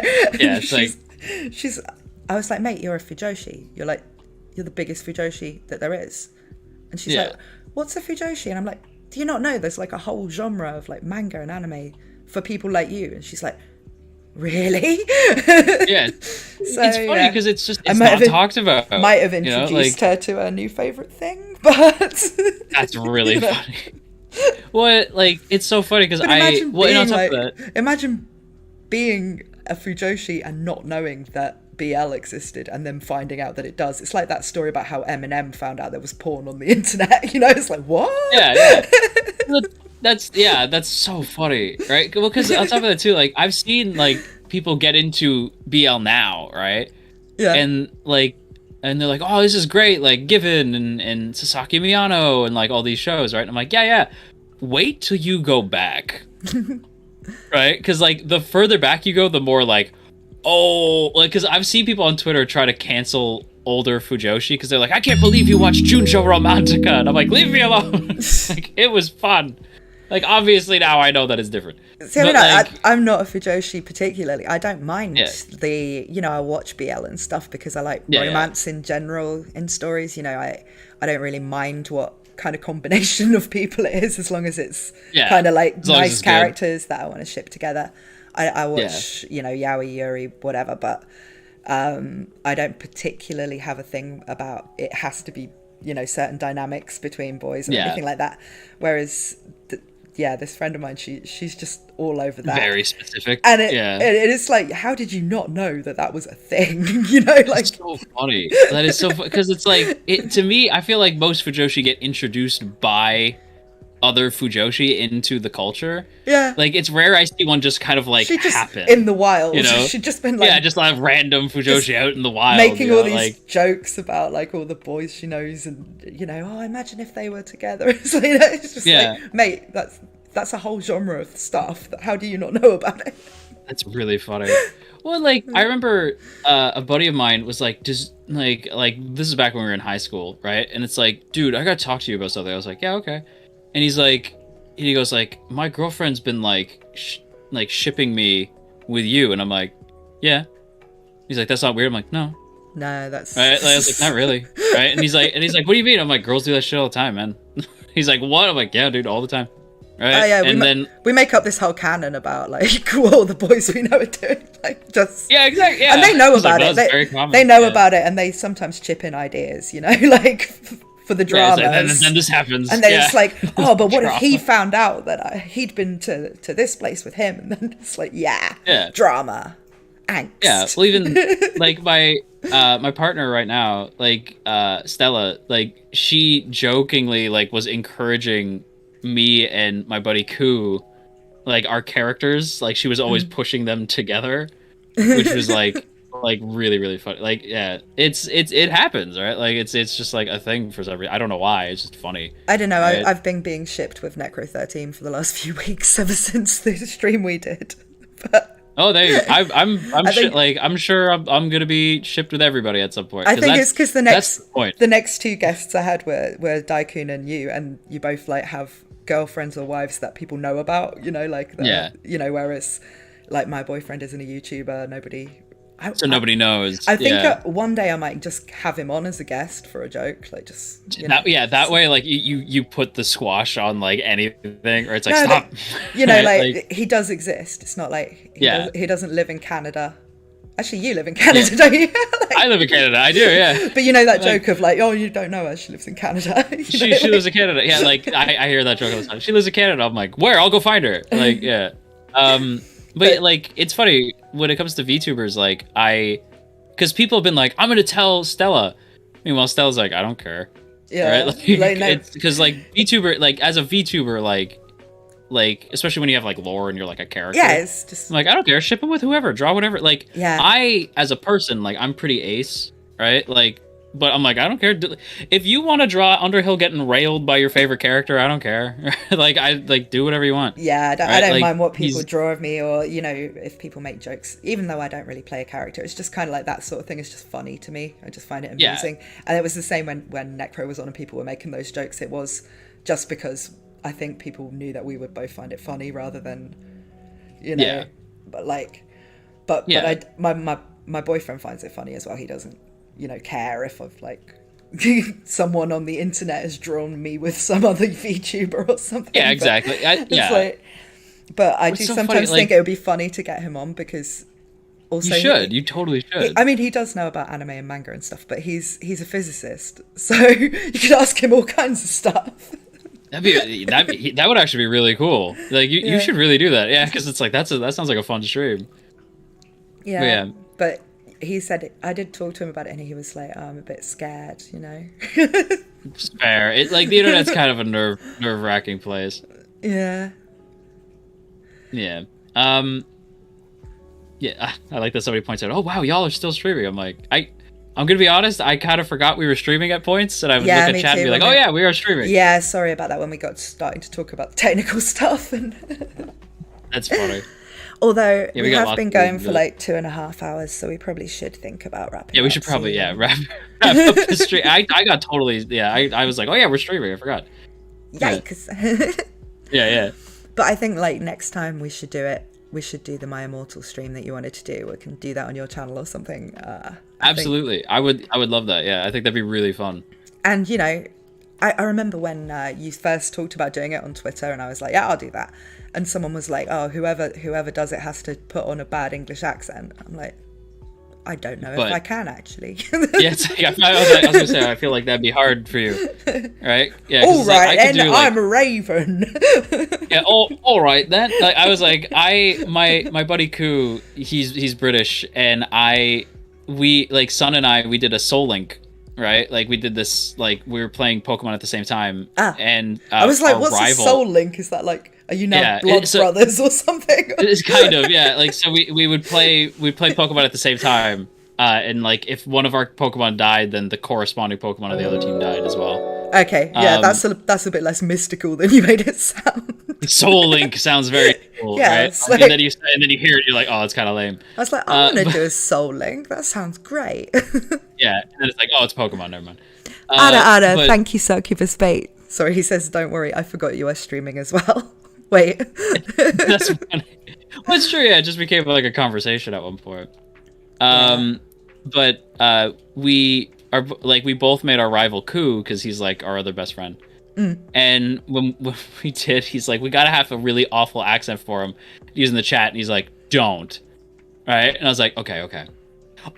Right then, here's my Koo voice. And he's like, I hate it. So anytime I want to get on his nerves, I do like that really awful like Cockney accent. He's like, stop it. Like, all right, me old Chinas.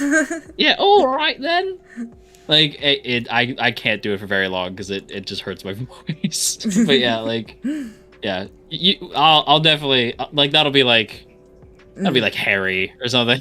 Like one of the characters will be like, all right then. Well, no, you got to be like the Harry in My Immortal is like the most amazing like goth guy that like looks like the guy from My Chemical Romance and all that shit. Yeah, doesn't he? It's like you gotta talk down low. You gotta be like, hey, what's going on? Harry Potter, no big deal. Which one's the main character again? Is it Raven or is Raven the friend? I can never remember.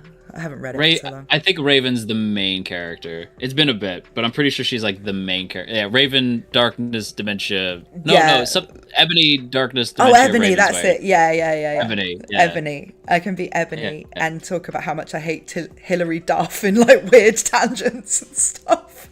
That was so weird. I remember that. Yeah, when she would dunk on Hilary Duff, and I'm like, why? Like, it was so weird. Oh, I forgot about that. Abhishek Venkat says, Jojo, can I ship you with Rudius Grey Rat? I mean, go for it. Sure. Like, I mean, Rudy is I was gonna say Rudy's a child, but I'm like, no, that's actually the inverse of my issue with him. Like, I'd assume anyone would only really ship like the adult Rudius because he's more attractive. When does he grow up? Like, is it at the end of season 1 or like? Because I know he gets older, like as the series goes on. I think he's 13 at the end of season 1, and okay. So throughout season 2, you'll see him be more like school age, teenager age, like usual anime protagonist sort of age. That makes sense, yeah. Because like you can ship me with Rudius as long as it's adult Rudius, and as long as adult Rudius is hot. He is though. Yeah. He's supposed to be anyway. Like canonically, he is. Yeah. So. Yeah. All right. Bet. Yeah, that's fine. That's perfectly fine. Is Natalie Italian or lives in Italy? I don't know anyone Italian who can do an accent as British as this, but no, I'm English. I just live in Italy. I would have been very surprised if you're like, I am Italian. Last time someone asked me that, I did make the "but I have a bit of Italian in me" joke, and then that just. I do, yeah. It's like, do you have any Italian in you? You want some? Right? It's like, no.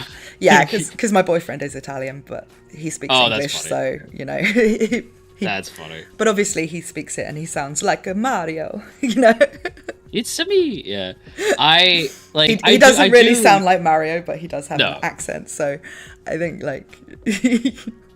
I've always wondered if people find the Mario, like if Italian people find the Mario accent like obnoxious. Because when I was growing up, I was like, yeah, that's what I figured. Because like when I was born, I was actually raised by like my mom and her friends who were all her friends were super Italian, like came from like really Italian homes. But right? Italian American or Canadian. Italian Canadian, yeah. Right. Like so they were like from Italy, like they had moved here. So they did speak Italian and stuff. Yes, they all spoke Italian. Because sometimes I get like people go, oh yeah, I'm Italian too, but they're Italian American and they don't speak Italian. They don't speak Italian, so I'm kind of like, oh well, I don't really know how to deal with that because it's like obviously that you don't want to like disrespect someone's culture, but I'm like, no, I'm talking about people who like live. Like they were born and live and like these people. So my aunt's family, like they were born in Italy. So when they came over, they spoke mostly Italian. Like they can speak like broken English, but it's like like they're mostly Italian. So like they spoke to me in English. Yeah. Right. Because I was my mom's kid and my mom's indigenous. She's not like Italian or anything. Right. So I was. Like for a very long time, I thought I was Italian, and then I was told by my parents like, no, you're like Scottish, Irish, and indigenous, right? And German. Yeah. You actually have like no Italian at all. Yeah. I was like, but what about my aunts? They're like, oh yeah, they're not related to you. They're just like our friends. Aww. It's like, what? Like it was a devastating realization. I was like, aww. What? They're like, no. I was like, aw. And so I remember I went to them one day. I'm like, do you guys play Mario? And my uncles were like, yes. Like, does he speak Italian? They're like, no. Because I was like a kid. I'm like, is that Italian? They're like, no. That is very much not Italian. Like as a kid, I just thought like speaking a different language was like the accent you spoke in. It's such a dumb little kid. Vince Writer 2.0, who asked me that, says he's Italian Korean, so Ooh, very cool. That's cool. That's a cool combo. Yeah. I guess that's why they asked, but I'm just boring. I'm just English. It's not a very exciting heritage. You know, like at school when there's always someone who's like, I'm quarter Dutch and 1/3 Jamaican or something, and I'm like, I'm just English, just boring, you know. But then you move to another country and you can be like, well, now at least I'm an immigrant, so that kind of makes me exotic, you know.